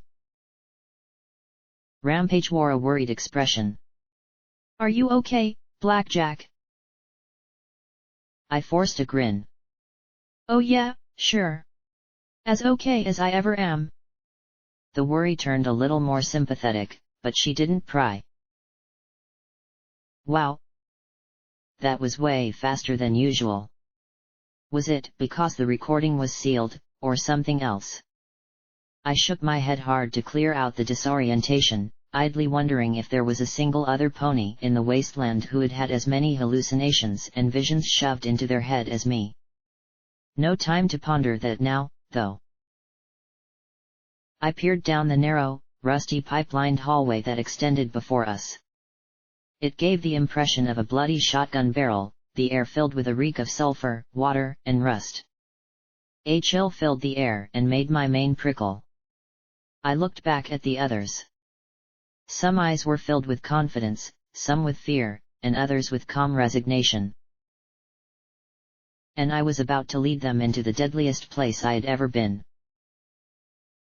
This was different than storming Hippocratic research. Then, there had been the drive to get my Pip-Buck back and stop Sanguine. Here, I was going in because I chose to. If they died, it'd rest squarely on my shoulders. But the only alternative was to give up. I couldn't do that. Not ever. It'd mean losing. I took one step, then another, and made my way down the tunnel in the front of the group. If I was leading them into a death trap, then I would lead. The passage was barely wide enough for Carrion's armor anyway. The radiation was clicking very slowly, just 1 rad per second. We had been exposed to more than that in the subway station. I suspected the source was our glowing companion in the rear. Still, it was something to keep an eye on. When Stygius was through, the door closed with a solid thunk behind us, yet inexplicably I could feel a sensation almost like a draft blowing coldly over my hide. My EFS flickered a few times. More recordings, or something else. The list was too long for me to worry about now. I felt a sensation like trotting through a sheet of ice water, and my EFS suddenly went down completely. Ugh! What just happened? I said, looking around the suddenly barless world around me. My Pip-Buck isn't working right. You just entered Hightower's magic dampening field, but I suspect it's been badly damaged by the balefire bomb in time. It affects different magics differently. Shears said from behind me. Teleportation is no longer an option. I had no idea it'd affect your Pip-Buck too, though.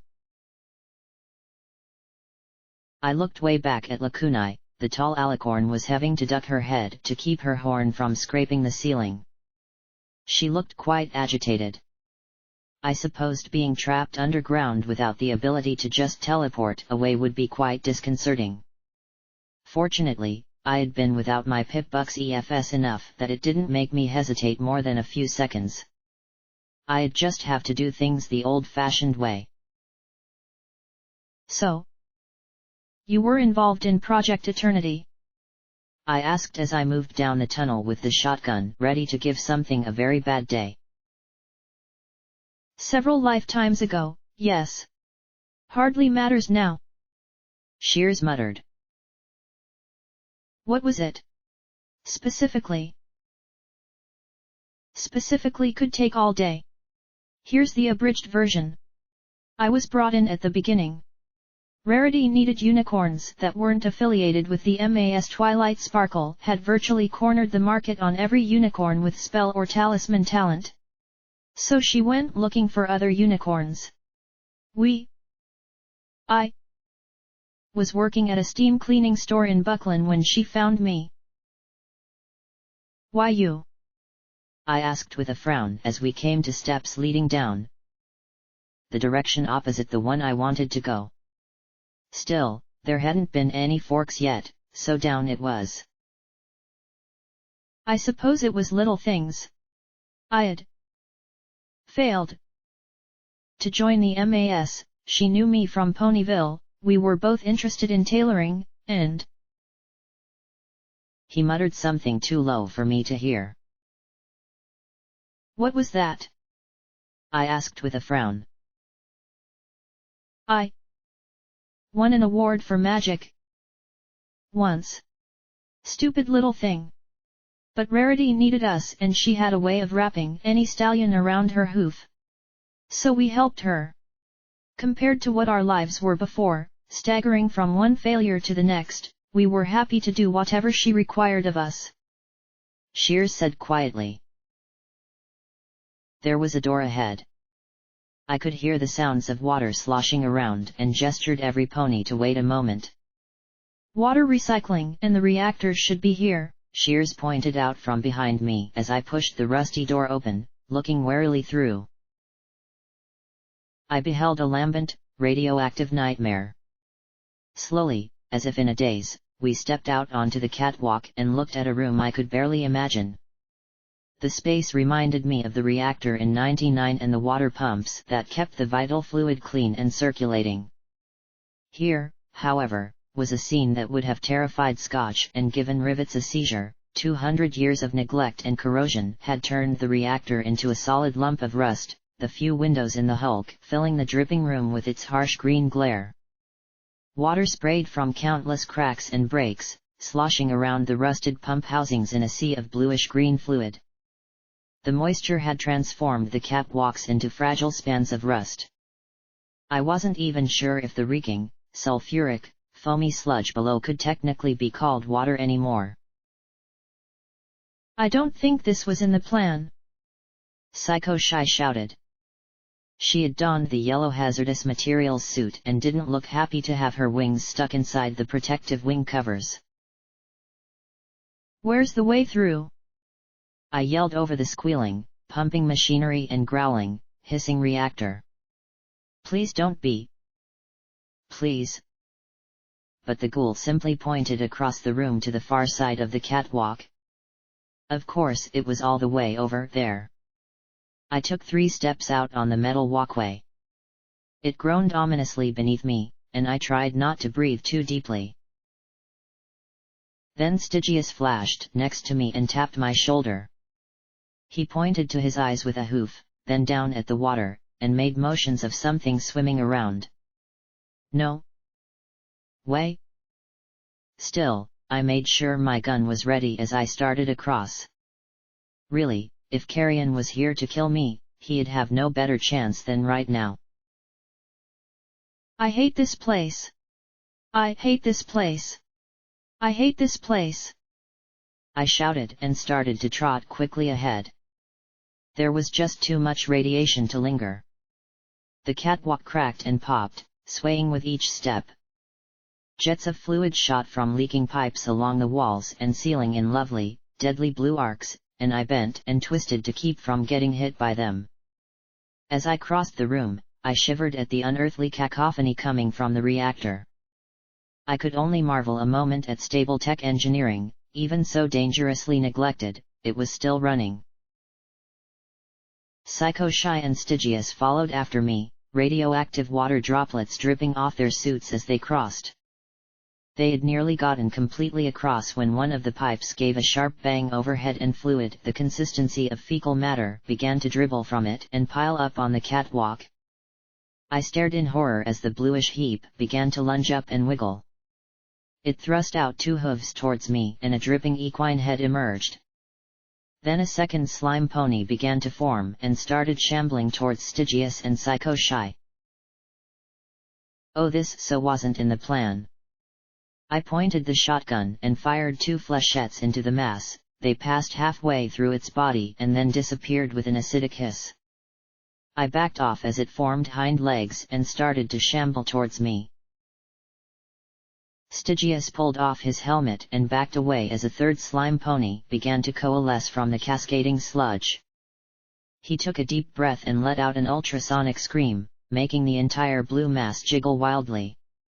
Suddenly it popped, spraying goop everywhere. He let out a high-pitched, barely audible shriek of pain as the spray began to blacken and smoke where it contacted his skin. He shook himself furiously, trying to get it off as it ate into his hide. Psycho Shy brushed at the slime frantically, trying to get it off before it made its way through her suit. Out came the sword, but it passed through the slime pony with no effect at all. As another slime pony started to form, the catwalk let out a long, ominous groan. It probably wasn't built to take this much weight. Carrion! Lakunai! Blast that pipe! I shouted, pointing with my sword further down the corroded span. The ghoul responded immediately by blasting a long stream of fire, soon followed by the resounding boom of the Alicorn's AM rifle. The bullets stared to chew through the metal and sent a few splatters of goo falling into the mess below, but more was still vomiting onto the catwalk. I swung the sword and shoved the slime pony in front of me with my telekinesis in futility, being forced steadily back. Finally, there was a resounding crack as the corroded pipe split, sending the stream of goop splashing into the frothing mess below. Lakunai, clear the way! I bellowed as I gave ground. My rear leg punched through the catwalk, and I fell through all the way to the hip.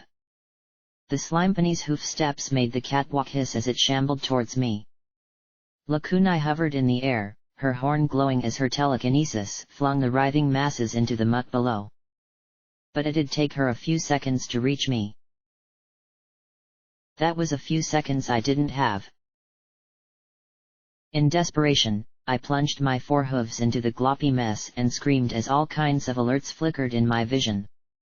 My legs might have been metal, but the enchantments on them made them feel fiery pain as if I had shoved them into boiling water. The white enamel hissed and began to flake away almost immediately as the slime pony just slurped its way up my limbs towards my face. Oh damn it! Glory just fixed that! Then there was a flash of yellow as Psycho Shy was there, almost hugging the acidic monster. Her hazmat suit hissed as the material fought its corrosive effect, and then she bucked the slime away, the power hooves crackling impacts flinging it back into the pool. Psycho Shy, you saved me! I gaped up at her as I pulled my leg free. She suddenly blinked behind her helmet and looked uncomfortable, turning back to the rest of our friends crossing towards us. Oh.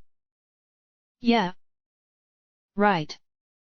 She and Stygius raced past, and the pair started struggling with a rusted door. I think that this place totally needs a major inspection. Some pony isn't doing their job at all, Tyara. Spoon yelled as she raced across with Nurse Graves. For a second, I was certain that they were going to make it. Then I looked down. The glowing sludge was starting to heap up underneath the catwalk. The immense mound formed a huge, dripping maw that reached up to devour them both in its acidic cavity. I could only watch in horror as it closed on the catwalk and with a ripping and shredding of metal pulled it down into the glowing depths below. I wanna go home. I wanna go home right now, Tyara. Came a call from above. The glowing forms of Graves and Silver Spoon hugged each other tight as they were held aloft by the hovering lacunae. Carrion and Cerberus followed along through the air, the robot's disintegration gun blasting the slime ponies as the blobs started climbing the walls towards us. Shears rode the floating robot's round body, hugging the top for dear life. Carrion, however, caught a faceful of blue slime pouring from the busted pipe along the roof. The helmet of his armor was hissing from acidic goop, but he passed by without complaint. The huge slime head was starting to rear again as lacunae landed. Shears got the door open, and the group funneled through into the next room as lacunae stood majestically before the immense head of slime. You shall not hurt my friends, she shouted as her eyes glowed with power. Each word was punctuated by an arrow of furious silver magic that exploded on impact, blasting out huge gobs of the monster's mass. It still came on, more and more goop surging towards the alicorn. I stumbled to the door, the last one through save for lacunae. Lacunae! Come on! The alicorn's horn flared, then died. Then flared and died again. No. You can't teleport! Her purple eyes popped wide in shock as the mass bore down on her. I supposed that, for her, not being able to teleport was almost like Psycho Shy not being able to fly. She had been so used to it that she had forgotten. Instead, a shimmering bubble enveloped her an instant before the slime mouth chomped down and swallowed her whole. The purple light of her shield flickered and disappeared as I stared. No. No, no, no. Please no. Then the purple light flared, a bubble swelling in the center, and the mass exploded outwards as she erupted from the slime behemoth. It began to pull together immediately, reforming a new head and mouth, but by then lacunae was swooping towards the door. As soon as she was through, I pulled it shut with my now grey fingers. A moment later an impact made the entire wall bulge inward with a cracking of stone and bending of steel. Every pony just stared in shock for a moment, then watched as blue slime began to trickle through the bottom of the door. We should get going. Now. Tyara! What is going on? Silver Spoon asked, staring at me through her blackened frames. Not now, Silver Spoon. The long, high room we were in had pipes running up several dozen feet, and from the water and radiation, we had no time to waste in here before slime began to come after us. Indeed, it immediately started dribbling through holes in the pipes, and slimy, pony-shaped globs began to ooze after us. The stairs leading up to the room's only other door were a rusted, jumbled mess. Lacunae lifted Graves, Xanth, and Silver Spoon as she floated up. Rampage cleared it in a single leap. Psycho Shy flew ungainly upwards, her wings weighed down by the bulky suit with Stygius at her side, the two of them together struggling to raise Shears. Carrion departed without a word, swooping up towards the top of the shaft. I leapt up and wrapped my fingers around Cerberus' arms as more and more goop began to fill the room. Damn, you are one heavy maggot lover, aren't you? The robot asked as it struggled to lift me up towards where the others were gathering at another sturdy hatch. Blue slime coated the floor, and it was starting to make mouths beneath my hooves. Up! Up! Elevation! Altitude! I shouted as acidic mouths began lunging and gooey hooves waved up at me. But apparently I was just a little over his weight limit. My rear hooves blackened and hissed as they kicked the yawning mouths. In desperation, I returned to shooting them with my levitated shotgun to try and get them down, but all it really did was splatter them a little. Behind me, the slime was building in a wave. And then that wave raced down the room towards me.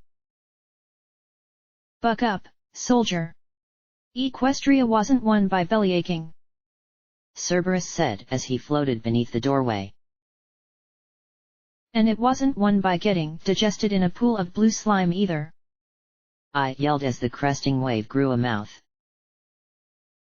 Then a purple glow grabbed both of us and lifted us up just as the wave rolled beneath my dangling rear hooves and crashed into the wall with an incredible splash. We were hauled up through the doorway as the goop surged beneath us. My corroded limbs scraped at the doorjamb as the slime gathered itself up once more. Purple, blue, and white magic gripped the door and slammed it shut.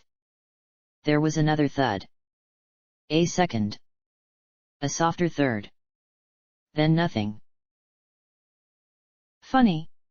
I don't recall pony eating slime in the plans, Psycho Shy said as she looked at Stygius. Did you hear something about pony eating slime? 'Cause I sure didn't. She pointed a wing at Shears. Hey, mastermind. Why didn't you mention the pony eating slime? I think that should have definitely been brought up in the planning stage. Carrion snorted as he pulled off the helmet of his power armor. The acid had etched and damaged the visor. His head was less eagle and more raven-like, beak chipped and cracked, and once glossy plumage now looking like a beaten feather duster. Clearly, Shears muttered as he looked back, there's gonna be unknown stuff to deal with. I looked at the gray pitted steel of my forelegs. Yeah. Besides, what could we have done if we had known? Bring a couple tons of gelatin. I gave a weak grin to the others. Most of them looked decidedly unamused, but Rampage didn't let me down. Smirking back at me, she tapped her cheek thoughtfully. Acidic pony gelatin monsters. Delicious as they are jiggly. That got a few more nervous smiles. Nurse Graves stared at the sealed door. I can only imagine what begot such a creature. Perhaps hundreds of corpses of ponies trying to escape through the basement, soaking in magically tainted water until they dissolved into that radioactive slime.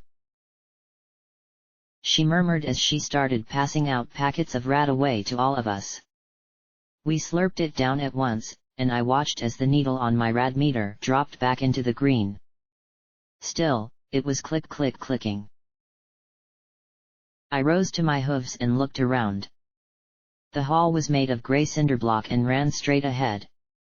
I glanced at the pipes running along the ceiling, but aside from drizzling water, nothing blue made an appearance. Not that blue, faintly luminescent water was too reassuring. So, now that we're past the slime, ooze, smooze, Xanth suggested, and every eye turned to her. She dropped her eyes sheepishly. Sorry. Where do we go now? I asked, watching as Lakunai touched her horn to the raw burns on Stygius' face. The healing took much longer than usual, a sign that enervation was nipping away at us. Silver Spoon looked positively spooked as she sat down. I chewed on my lip. When I had remembered the ghoul and how she mistook me for her friend, using her to get past the ferals seemed innocuous. But even she was realizing something was wrong now. Hey Silver Spoon, long time no see. Think you could help me get into my office and help me with a little problem? Just the asking had seemed to surprise the glowing ghoul. She had been so glad to be reunited that she hadn't questioned anything, really. She didn't seem to realize my friends were hardly usual for Equestria before the bombs dropped. She had actually teased Lakunai for being a blank flank while ignoring the rest of the alicorn. Tyara! Talk to me. Tell me what's going on? You found my glasses, but everything seems wrong. It doesn't make sense. She gave a nervous little smile. It's a joke, right? A joke on those blank flanks, right? Her voice cracked as she reached up to touch her glass-streaked face. I just looked at her shamefully as she begged, please tell me it's all a joke. I wanted to smile. I had planned on smiling. Get through Hightower and leave her with the other ghouls in Meat Locker. Use her. Damn it. Blackjack, what's going on? Why does she keep calling you Tyara? Rampage asked in a low voice. Cause, like, that's her name. Duh. Silver Spoon said with a little snort. Tyara, why does Twist keep calling you Blackjack? She gave a long stare at my corroded metal legs and the little pits the slime had eaten into the steel. Her eyes met mine as they slowly widened. It's a joke. Please. It's a joke. It's not a joke, Silver Spoon, I said quietly. I don't even know who Diamond Tyara was. I just remembered how you controlled those others when we first met. I needed your help. And I hoped I could get it without you realizing that I was lying to you. But... Bump. Bump. She muttered weakly, raising her hooves at me.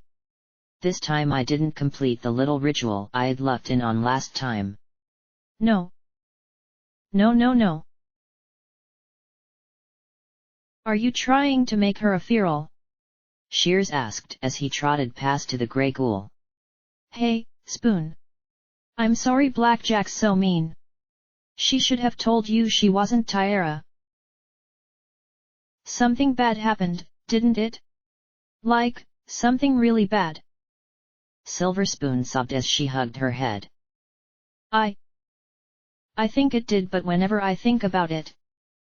Her voice trailed off and she shook her head hard. I just wanted to find Tyara. She could tell me what to do.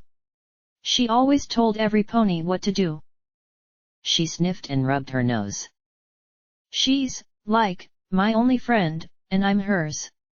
She totally needs me. I know, Silver Spoon. I remember. Shears said as he patted her shoulder. The glowing ghoul sniffed as she looked at him curiously. I'm really sorry for misleading you, I said, a touch defensively. I had asked her to help. She just hadn't realized what was going on. But I did really need your help. And I didn't want to just leave you behind in those tunnels. I don't want to think about this. The bad things. The bad place. It's totally wrong. She cried. I really hate to break up this latest installment of What the Fuck, Blackjack, but 4 of us are slowly dying here, Rampage said with a snort at me. Dying.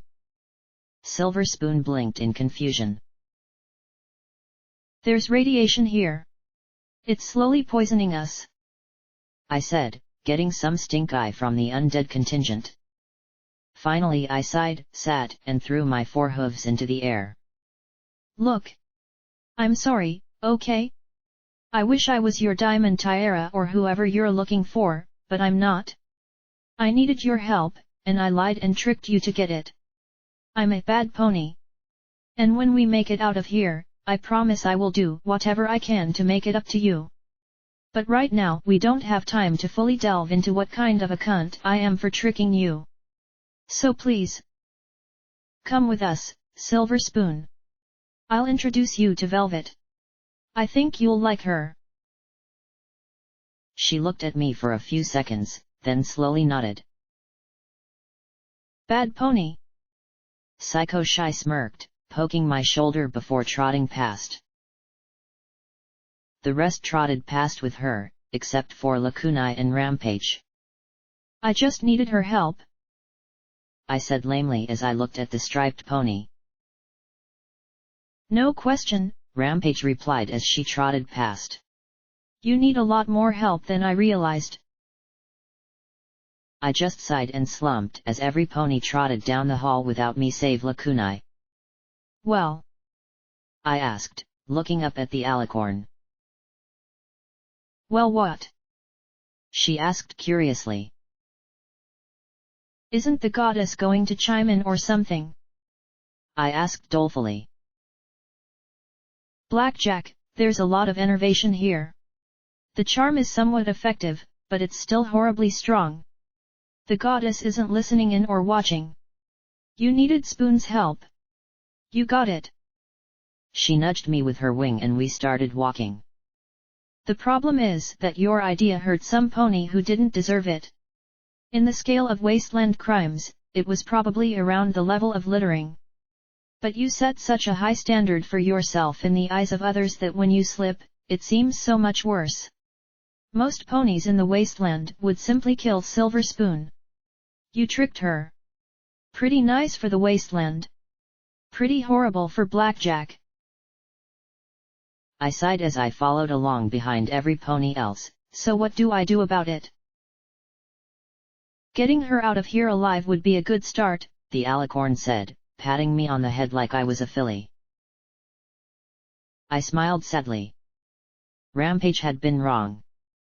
I wasn't the goodiest pony in the wasteland.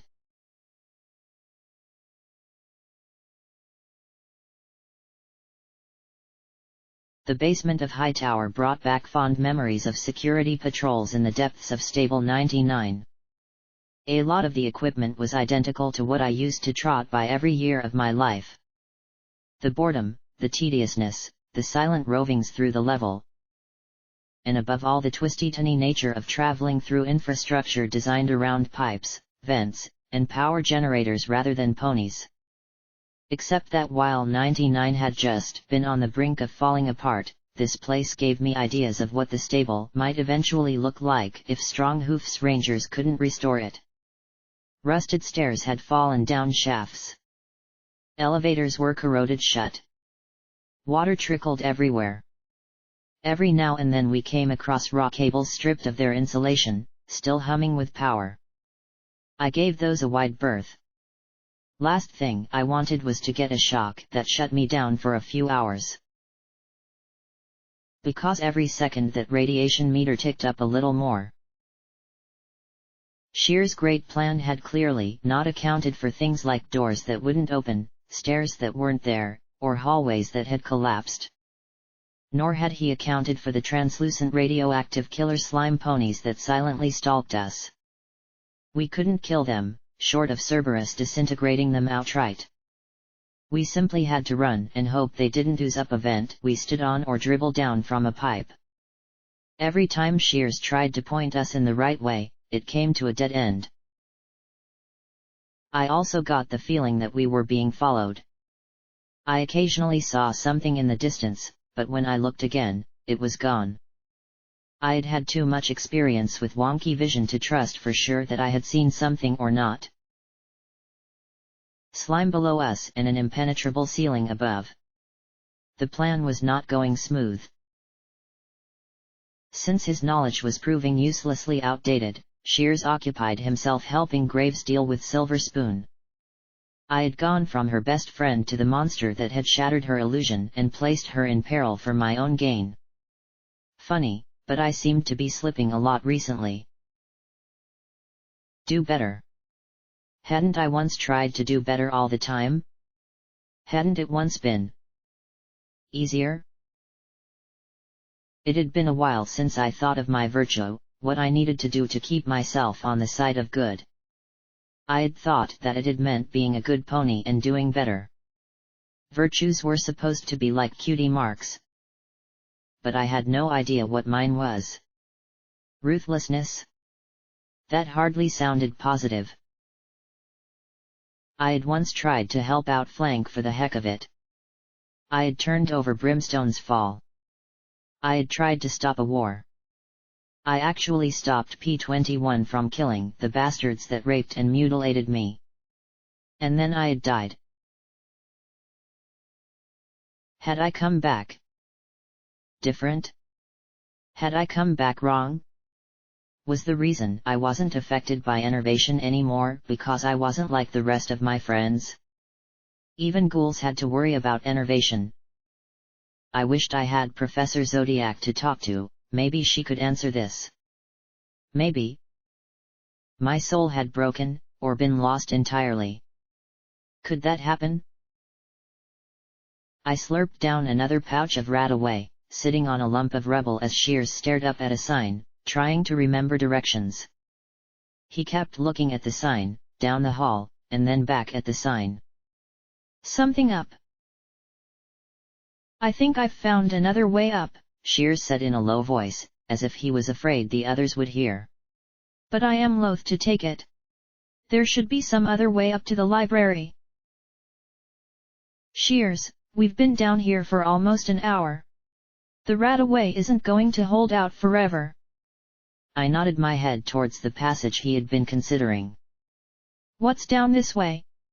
Is it something worse than a room full of radioactive acid monsters? It is something more shameful, he said as he stared down the hall. Have you ever heard of a soul jar? It's something you stick a soul inside. Makes it invulnerable. My answer clearly surprised him, but I remembered what Lacunai had told me about them. See? Blackjack could pretend to be a smart pony from time to time. You are correct. One of the first things Project Eternity attempted was to create soul jars. The idea was simple: make armor, or even clothing, turn it into a soul jar, and be protected from all harm. He licked his lips with a cracked, boiled tongue.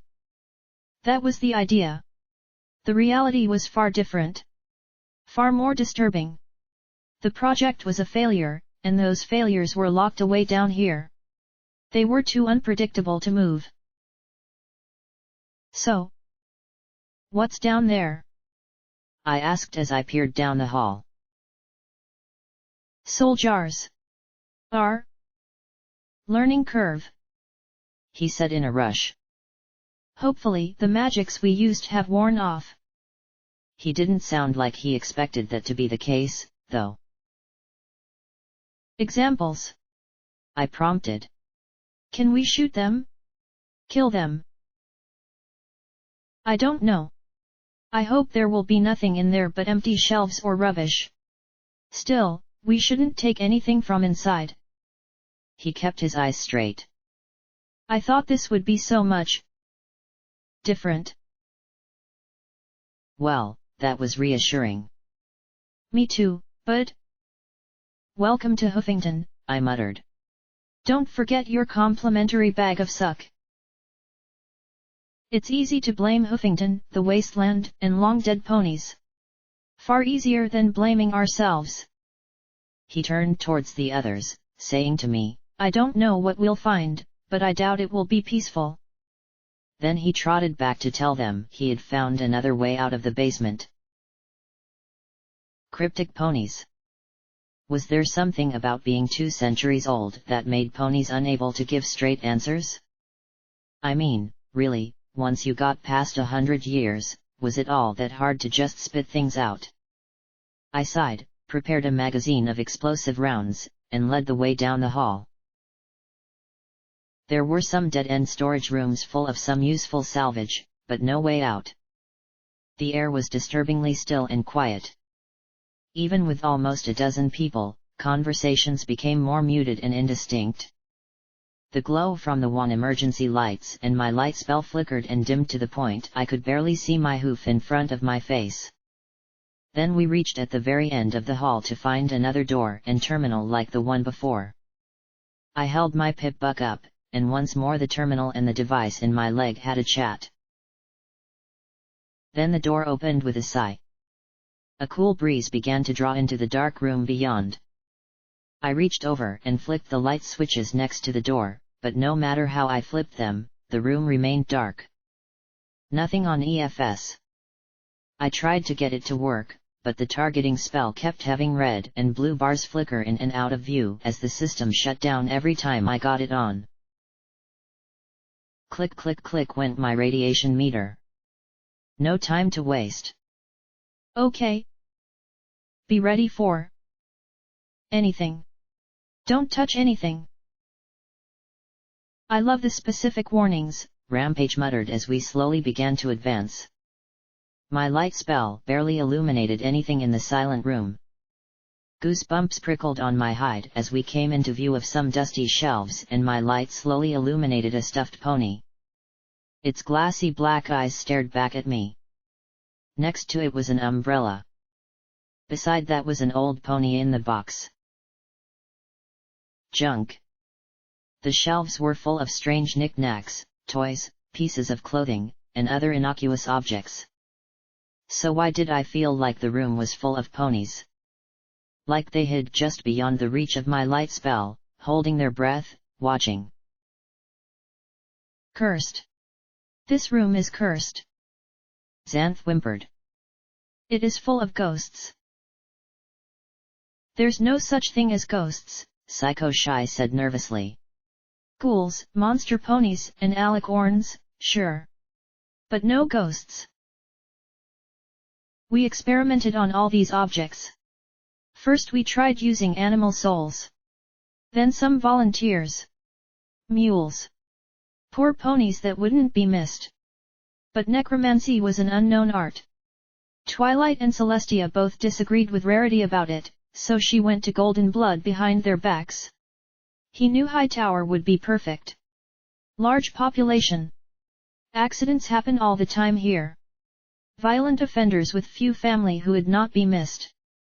He stared at the shelves. Sometimes nothing would happen.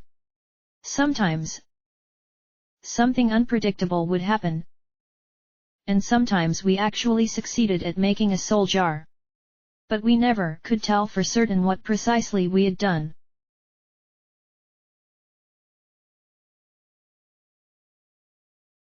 A monochromatic Rarity looked at me with a tired but happy expression of her face. Behind her, 2 grey unicorns in robes paced around an earth pony mare lying on a table. Now, how best to do this? Dear Diary sounds dreadfully unscientific. Journal log. Eternity Project Entry 1. Ugh. The gorgeous mare sighed, shaking her head. I thought that this would be so much easier. Twilight makes it look so effortless. The curly-maned mare sighed with a small frown. Twilight sparkle. I wish she could have understood. I wanted to be able to do this with her. But after Celestia's examination of my little guidebook here, she was adamantly against it. The mare lifted the black book from her bag and tapped it lightly. She narrowed her eyes a little. I've never really been jealous of her skill and ability, but it's insulting for her to suggest that I shouldn't pursue magic simply because she says so. I too am a unicorn, am I not? And if there's a possibility that I can turn this sorcery to protect my friends, how could I not even try? So, Rarity said as she turned and trotted towards the table. Is it finished? Oh yes, your most beautiful bodiness, the tall, skinny one drawled slowly. Yeah. The most beautiful beauty in all of Equestria, piped in the short, fat one. His horn lifted a large square of silk. We put the soul in here just like you instructed. Soul silk. Oh my! Rarity breathed as she lifted it in her hooves. It's gorgeous. Such lovely texture. Then she grabbed it in her mouth and began to yank and pull. And it's strong, too. Exactly as it's supposed to be. She floated it over to the pair. See if you can damage it. They immediately began to play tug-of-war with the cloth as Rarity tried to cut it with her scissors. Well, being uncuttable does make it a challenge to work with, but I think I'll be able to manage, she said as she set the scissors down. You can get up now, Petunia, she said to the mare on the table. The mare didn't move. Petunia. Rarity turned to her with a worried smile. Petunia, darling. This is hardly the time to take a nap. The worry grew to fear as the two stallions stopped fooling around with the silk and looked on. Petunia. Rarity shook her with her hooves. The body shifted slightly, then came to rest with a limpness I knew all too well. The skinny stallion pressed his ear to her chest. His eyes widened. She's. What? No. No. Rarity scrambled to the book. Put it back.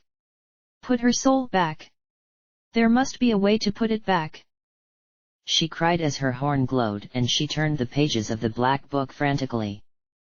Her pupils constricted and she beat the text with her hooves. Tell me how to put it back. But whatever answers she sought were not to be found. Her lips screwed up and tears ran down her face. Nothing happened, and Rarity slumped over the book, weeping. A minute later she sniffed, dabbing her eyes. There must be a way. We'll just have to be more careful. Yes. More careful. I won't let her sacrifice be in vain. She suddenly looked at me and seemed to realize that I was watching. Flushing, she reached out to press a button on a keyboard and everything went black again.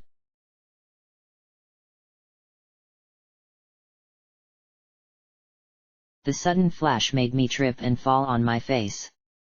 My armor rattled and banged against the shelving as I sprawled on my side.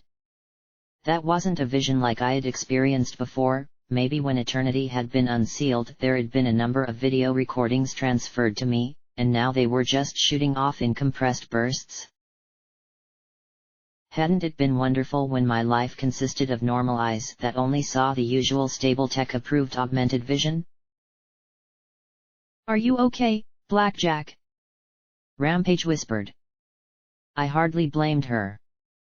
I hated this room. I'd have rather dealt with more slime ponies. At least they were a threat that I could see and sort of understand. But I looked at a small porcelain rocking horse and felt its eyes staring at me. Fine. I'm fine. I muttered as I looked back at Shears. Every one of these is a soul jar. No. Most are failures of one sort or another, but all of these have been touched by souls in ways we could never explain. He was cut off as Cerberus opened fire through the stacks. Hostile enemy movement. The robot shouted, spraying green bolts and a sheet of fire through the shelves. Carrion turned, strafing as well. I fired wildly, hoping to hit something. Anything. That might be a threat. For 10 seconds the room was an explosion of gunfire. Stop! Stop! Cease fire! I yelled, and one by one guns stopped firing. 3 rows of shelving lay in heaps. Some of the objects were broken. Some were utterly untouched. We all stared at the devastation we had wrought against some simple wooden shelves. The fires ignited by Cerberus flamer dwindled before my eyes, then went dark. Behind us, a music box began to play. I knew the melody perfectly. My mane stood on end as I turned to stare at the tiny porcelain box with 2 dancing figurines slowly turning above it. Hush now, quiet now. I licked my lips, staring at it in apprehension. Okay. Who turned that on? No one spoke. My magic glowed and I turned the little lever at the side to off. It didn't turn off. It began to scream, not a scream like I could hear with my ears. This was like the wail of enervation. The hysterical scream was in my head. Toys rocked. Books fluttered their pages. Dozens of voices babbled all at once. Shut the fuck up already! Psycho Shy screamed and she swept her hoof over the shelf, knocking the music box and some of the other objects to the floor beyond. No! Shears shouted. Why not? What the fuck are they going to do? Rock at me! The yellow Pegasus yelled. Suddenly a swath of silk shot off the shelf and coiled once around her throat, once around a metal support beam, and yanked tight. The Pegasus went silent, eyes bulging as her hooves clawed at the silk swath. Her legs lifted up, kicking out at the air as she struggled to get free. Rampage moved up on one side, ripping at the silk with her hoof claws in a desperate attempt to try and cut through it. An umbrella opened, rolled to face me, then closed with a snap, launching itself and plunging into my neck. I gasped and fell back against the shelf, blood spurting from the hole as the umbrella thrashed wildly. I wasn't the only one in trouble. Carrion had a teddy bear latched onto his face that seemed to be trying to crush his skull. Xanth curled up in a ball as 4 floating boots slammed and stomped on her. A cow pony hat had forced itself over Nurse Graves' head and seemed to be trying to twist it completely off. Meanwhile, a floating screwdriver was doing its best to try and take Cerberus apart as it dodged and stabbed and spun. One of Cerberus' eyes popped free, dangling by a cable. Oh, you are going to pay for that, you subversive tool of zebra domination! I got my hooves around the umbrella as it closed, but then it opened with unbelievable force and drove its spike even deeper, forcing me onto my back as if a strong stallion was pushing with every bit of his strength. Finally, it snapped closed again, and I moved as quickly as I could to shove the handle into the narrow gap between the shelves and the floor. As it tried to open, I yanked back and pulled the metal tip from my neck. The umbrella thrashed, making the heavy shelves rock as it struggled to free itself. I pressed my hooves to my neck as blood began to gush, hoping I could regenerate fast enough not to bleed out. Lacuna's shield did nothing to protect her from a pair of ghostly shears jabbing at her and snipping out lines of flesh. Stygius ignored the music box slamming into his helmet as he scraped and fought to free the struggling Psycho Shy. Shears and Silver Spoon had managed to get Graves' head free of the twisting hat, which now swung down, beating and smacking at the 3 with brutal force. I never wanted to believe some pony could die from being hit with a piece of clothing, but the cow pony hat was definitely making an effort. I rose, moving to try and help Psycho Shy, when one of her power hooves lashed out and blasted me straight in the face. I flew clear through the shelf, sending splinters of wood everywhere, crashed through the next, and landed in a heap. I struggled to keep conscious, trying to shake off the disorientation. Blood trickled out my nostrils and ears as I lay there in a heap. Well, at least she hadn't shot me. Still, I really couldn't do much besides lie there and regenerate a little. Then I saw a suit of strange light recon slip off a shelf. It trotted towards me, limp and swaying as if caught in a wind. I struggled to rise, but it didn't attack. I slowly lifted my head towards it, and it pointed its sleeve towards the corner of the room. I looked over at where Stygius was trying to flicker flash away, disappearing and reappearing in place. It was clear that he couldn't take Psycho Shy with him. His own teleportation, while functional in the dampening field, wasn't like Lacuna's. The silk, I choked out, tasting blood. Stig! The silk! He looked back at me, then grabbed the scarlet cloth cutting so far into Psycho Shy's neck that I wondered if it was trying to decapitate her instead of just strangle. With a flash he disappeared, taking the silk cloth with him, and the yellow mare collapsed into Rampage's hooves, coughing and spluttering for air. The red cloth immediately snapped out of his hooves and looped around his throat. A flash and he disappeared before it could draw tight. Again and again it sliced through the air, trying to catch him in a loop of fabric. Lacuna blasted the floating scissors with her horn, but aside from knocking them spinning away from her, did no damage to them. Her horn flared as she struggled to keep them away as she shouted, "We have to get out of here!" Then a hoofball whizzed through the air and smashed her upside her face, deflecting to crash into the back of Rampage's head. From there it rocketed straight at me. I raised my hooves, popped my fingers free, and caught the oval brown ball. It spun so hard in my acid-etched grip that I smelled burnt rubber before it finally halted and tried to launch itself away again. The Barding waved again and pointed to the corner once more. "This way," I croaked, staggering in the direction that the suit had indicated. If it was leading us into a trap, it couldn't be any worse. Carrion's miniguns sprayed blindly as the teddy bear worked its little arms into his eye sockets. "Rampage!" I pointed at Carrion. "Good thing you're already ugly," the mare shouted as she charged and smashed her hoof into his face with a crunching sound.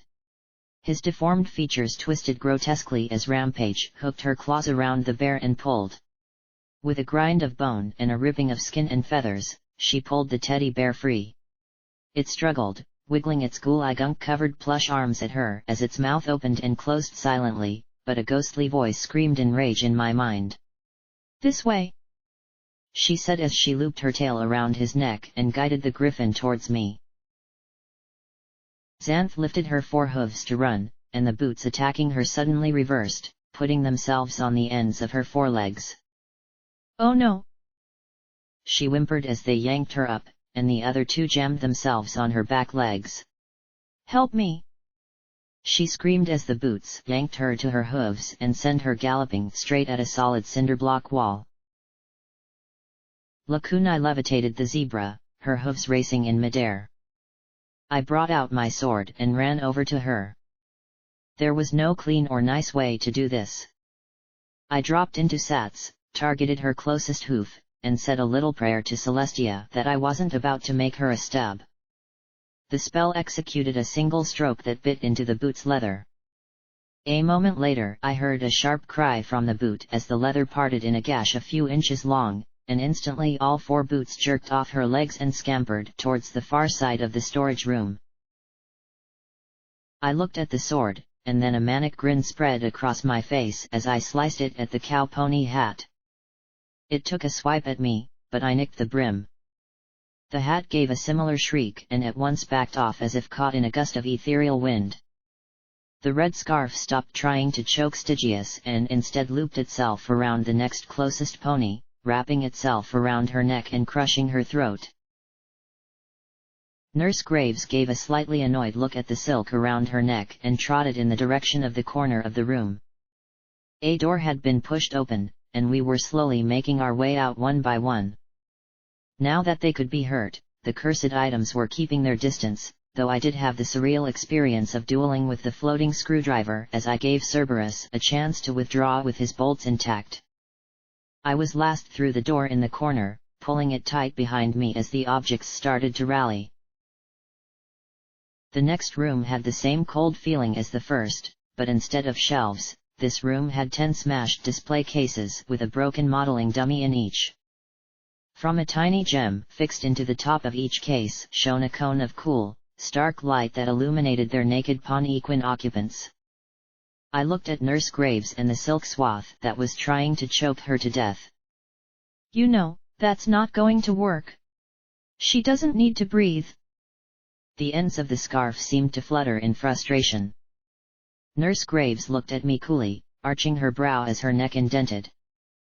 I floated the sword towards the silk. "Now, let her go or we'll find out just how sharp my sword really is." The silk released her and floated in the air a moment, and then coiled tightly around the handle of my blade. With a great wrench, it pulled the blade around and began to slice wildly at us. I jumped into the path of the razor's sharp edge, the steel biting into my metal limbs and actually cutting through the exterior. I popped out my fingers, grabbing the blade as my horn struggled to control the deadly weapon. 3 different colors of magic danced on the blade as we struggled for control. The metal scraped and gouged my fingers, the steel giving way to the sword's edge as it pushed me back until I smacked into one of the empty display cases. Then the blade began slipping through my grip. "My magic can't get a grip on it," Shears shouted. "That sword wants to kill." The tip began to work its way through the chest plate of my barding. Then I felt it prick my skin. Then it slowly pushed into me, even as my fingers clamped down as hard as possible. Rampage threw her hooves around the hilt and started to pull, but it made no difference. I assumed every iota of the spirit possessing the cloth was focused on taking a life like hers had been taken. Damn it, Petunia! I didn't kill you! I shouted. Was it just me, or did the sword stop pushing? I had no idea if she could understand me or not, but it was the only chance I had. I'm sorry you died. It was wrong. But killing me won't bring you back or change anything. I closed my eyes, the blade humming under my fingers. Please. Tell me you were a good pony once. Be a good pony now. The blade suddenly reversed and went flying out of Rampage's grasp as the cloth uncoiled around the grip. The crimson cloth unfurled, hanging in the air in a shape as if it were an anguished mare's face. Then it disappeared back under the door into the storeroom.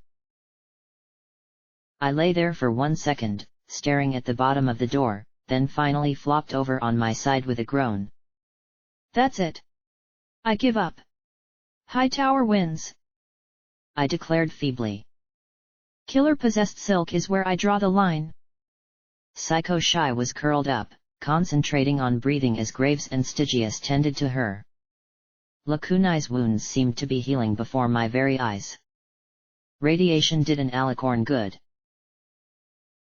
Too bad the giant killer ooze monster, the room of cursed toys, and 1,000 hissing ferals are between us and the way back, Rampage said as she knelt beside me. I need some cram. And rubies. And scrap metal. I said with a groan. Please tell me we're somewhere safe for 5 minutes. You tell me. Rampage replied as she turned and pointed at the suit of light grey Barding sitting in the corner. It shrank back, hiding behind one the smashed display cases and peeking out at me. It had to be one of the oddest suits I'd ever seen. It looked to be mostly black but had a luminous white chest piece and strange white circuitry stripes along the side. Are you okay? I asked, feeling slightly odd talking to a suit. What counted as okay to a soldier suit of Barding? It reached down to a small speaker on its belt and there was a hiss, and then a synthetic mare's voice said, "Combat ended. No healing or chems needed." Oh, you can talk? I asked, and the suit shook its head. That's all. You're my best friend forever. Sneaking now, shhhhhh. The suit said seemingly at random. Xanth slowly crept closer to get a better look. Oh, you can only say things that suit has programmed into it? I asked, and the collar of the suit went up and down as if nodding. Is that a? Xanth began, then glanced at me nervously before looking at the strange Barding. I think it's a zebra infiltration suit. Then she looked up at me.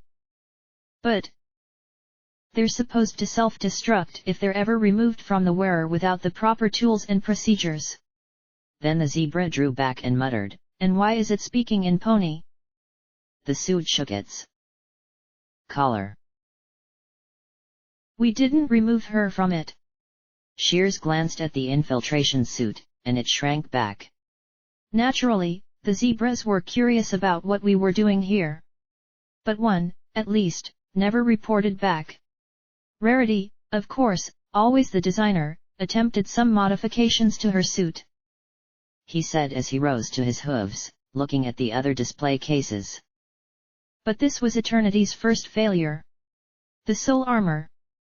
Creating invulnerable, eternally powerful armor with a complete soul bound within.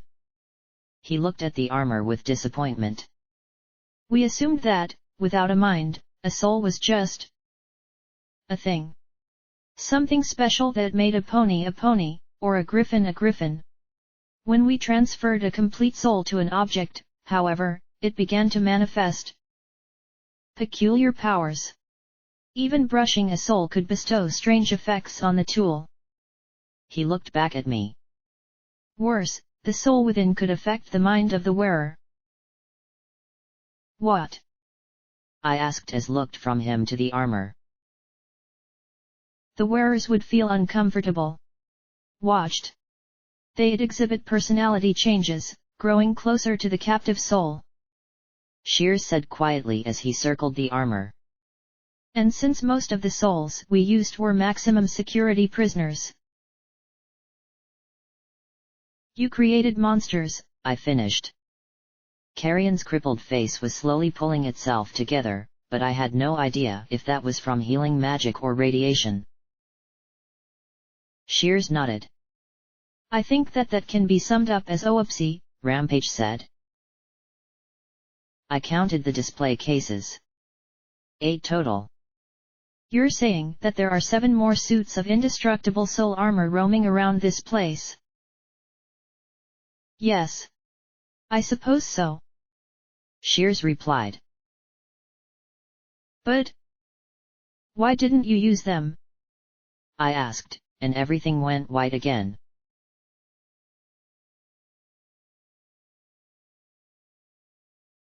I heard Rarity's voice and saw a pristine suit of combat barding on a charred corpse.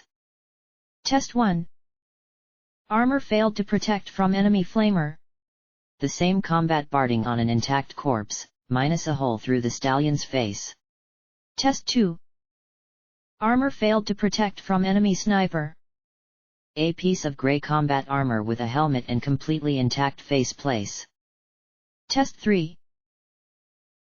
Armor failed to protect from crushing blows inflicted to throat.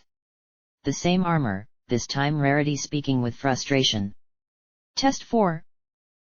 Armor failed to protect from poisoned rations. A lacy purple gown with veil on a pink unicorn mare with a blackened face. Test 5. Armor failed to protect from being garroted by her own scarf. A smashed and broken stallion wearing a tuxedo. Test 6. Armor failed. Again. To protect from being pushed out a window. Finally, a suit of dirty power armor. Rarity's voice was now tired and frayed. Test 7. Armor failed. To protect. When buried alive. In a landslide.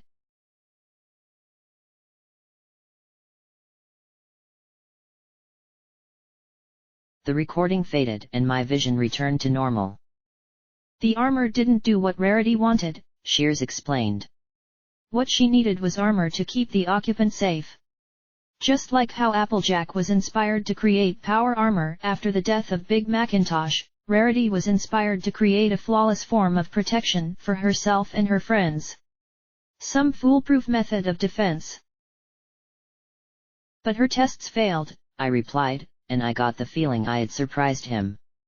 Even if she could make armor to protect from bullets, there would always be a way for some pony to kill the wearer.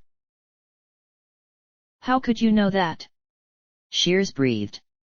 I didn't answer. Really, considering how often I saw things no pony else did, there wasn't much point. Then he composed himself and went on. Yes. When we first created the armor it seemed perfect. Invulnerable, and it seemed to go out of its way to protect its wearer. But then we moved on to field testing and began to notice inexplicable accidents. Soldiers blundering into ambushes. Thoughts of suicide or murder. They were relatively rare and hard to pin down as coming from the armor. But regardless, they were unacceptable. I rubbed my hooves as the repair and healing talismans slowly worked their magic on me. So what happened then? What did Rarity do? I asked. She locked up her failures and moved on to Plan B, Shears began, but Psycho Shy flew over us and interrupted. Hey! Tick tick, remember? Or click click click. As cool as ghouls are, I really don't want to be one. The yellow Pegasus said. I looked over at where Nurse Graves and Lacunai were administering healing and more pouches of rat away to those who needed it. Carrion was sitting next to them, his eyes already regrowing and his face twisting back into shape. Hopefully he was using some sort of healing magic, because if the radiation was that strong... Right. We should get moving, I murmured. Wait. What about her? Xanth asked, gesturing to the possessed infiltration suit. We can't just leave her. I looked back at the others and then at the infiltration suit. Her? I'm not a zebra, but doesn't possessed armor count above a 9.0 on the standard scale of curses? Xanth chewed her lip a moment and cast her eyes downward. I've been touched by the Star Maiden. I don't think I can get any more cursed than that. Then she looked at the zebra armor. At least this way I won't be cursed alone. Well, it's your call. But if the armor possesses you, I said in worry. The armor had helped us get out of the other room, I wasn't terribly worried about it being evil. But still. If it does, I am already damned, she said in a near whisper. I couldn't help myself, I gave her an impulsive hug that made the zebra go rigid. I supposed getting a hug from the most evil being in your mythology might be a little disconcerting. The poor zebra certainly looked uncomfortable as I released her. She removed the hazmat suit, and the infiltration suit immediately opened up. A minute later it zipped up completely, latching itself in place. You're my new best friend, the armor chirped, making the zebra mare actually blush. The black and white armor was just tight enough for her to pull the hazmat suit back on over it. Okay. Which way up? I asked as I looked over at Shears. He pointed towards the far end of the room where there was another door, this one had been kicked open. Stairs led in the direction we wanted. Leading the way with shotgun and sword, I ascended. Rampage hummed softly behind me, singing to herself, "Nothing can stop the smooze." I glared back at her, and she blinked then gave a grin in return. The door at the top of the stairs had also been kicked out and opened to a charred library. Blackened books occupied scorched shelves, probably a good indication they weren't going to start flying and trying to kill us. The far side of the library was lit with a ghostly blue glow that flickered and danced through blackened windows. Slowly, we walked through the stacks towards it. As we did, we spotted the flickering blue flames burning on the concrete floor in little hoof-sized puddles. Their tongues danced and writhed, making my pip buck spike with every flare. The heat wasn't like that from a fire, I could almost swear I could feel it moving through me. Far worse, though, was the screaming. It wasn't just the unnerving trill of enervation. Hundreds of undead throats howled in rage. Hooves beat against bars. Some of them screamed words in the distance. They pleaded to be released, bellowed insults, cried out in pain or for help, and snarled threats. And under it all was the banging and hammering of thousands of hooves on hundreds of bars. I walked to the library door and slowly pushed it open. And stepped into hell. The vast central shaft of High Tower rose 10 stories above me. Midway up, like a fiery dagger plunged into the heart of the structure, the missile jutted out into the middle of the space. Blue fire flew off the tip in volcanic eruptions that sprayed the sticky blue flame in glowing arcs. The unnatural blaze continued burning, no matter what it landed on, and the middle of the shaft was awash in a ring of radioactive fire. Inside every cell, blue glowing shapes screamed and hammered against their restraints. Sentry robots rolled around the walkways, their metal bodies bent and warped by the tremendous heat. From above, 6 hovering robots like Cerberus dropped down. Each one had an oversized terminal screen on a swivel arm. The 6 moved their screens together to make one massive screen, which flashed to life, bathing us in cold blue light. A gargantuan charred face appeared, wreathed in blue flame as it glared down at us. From a dozen loudspeakers all around us boomed a crackling voice. Hello, convicts. I am Warden Hobble, administrator for this facility, and your host for the duration of your sentence for crimes against Equestria. I look forward to making your stay here as comfortable as possible. He gave a ragged, mocking laugh. Welcome to the tower. I stared up at that immense, burning leer on the screen for a moment, and then Psycho Shy muttered, "He wasn't in the plan either." Footnote: maximum level reached.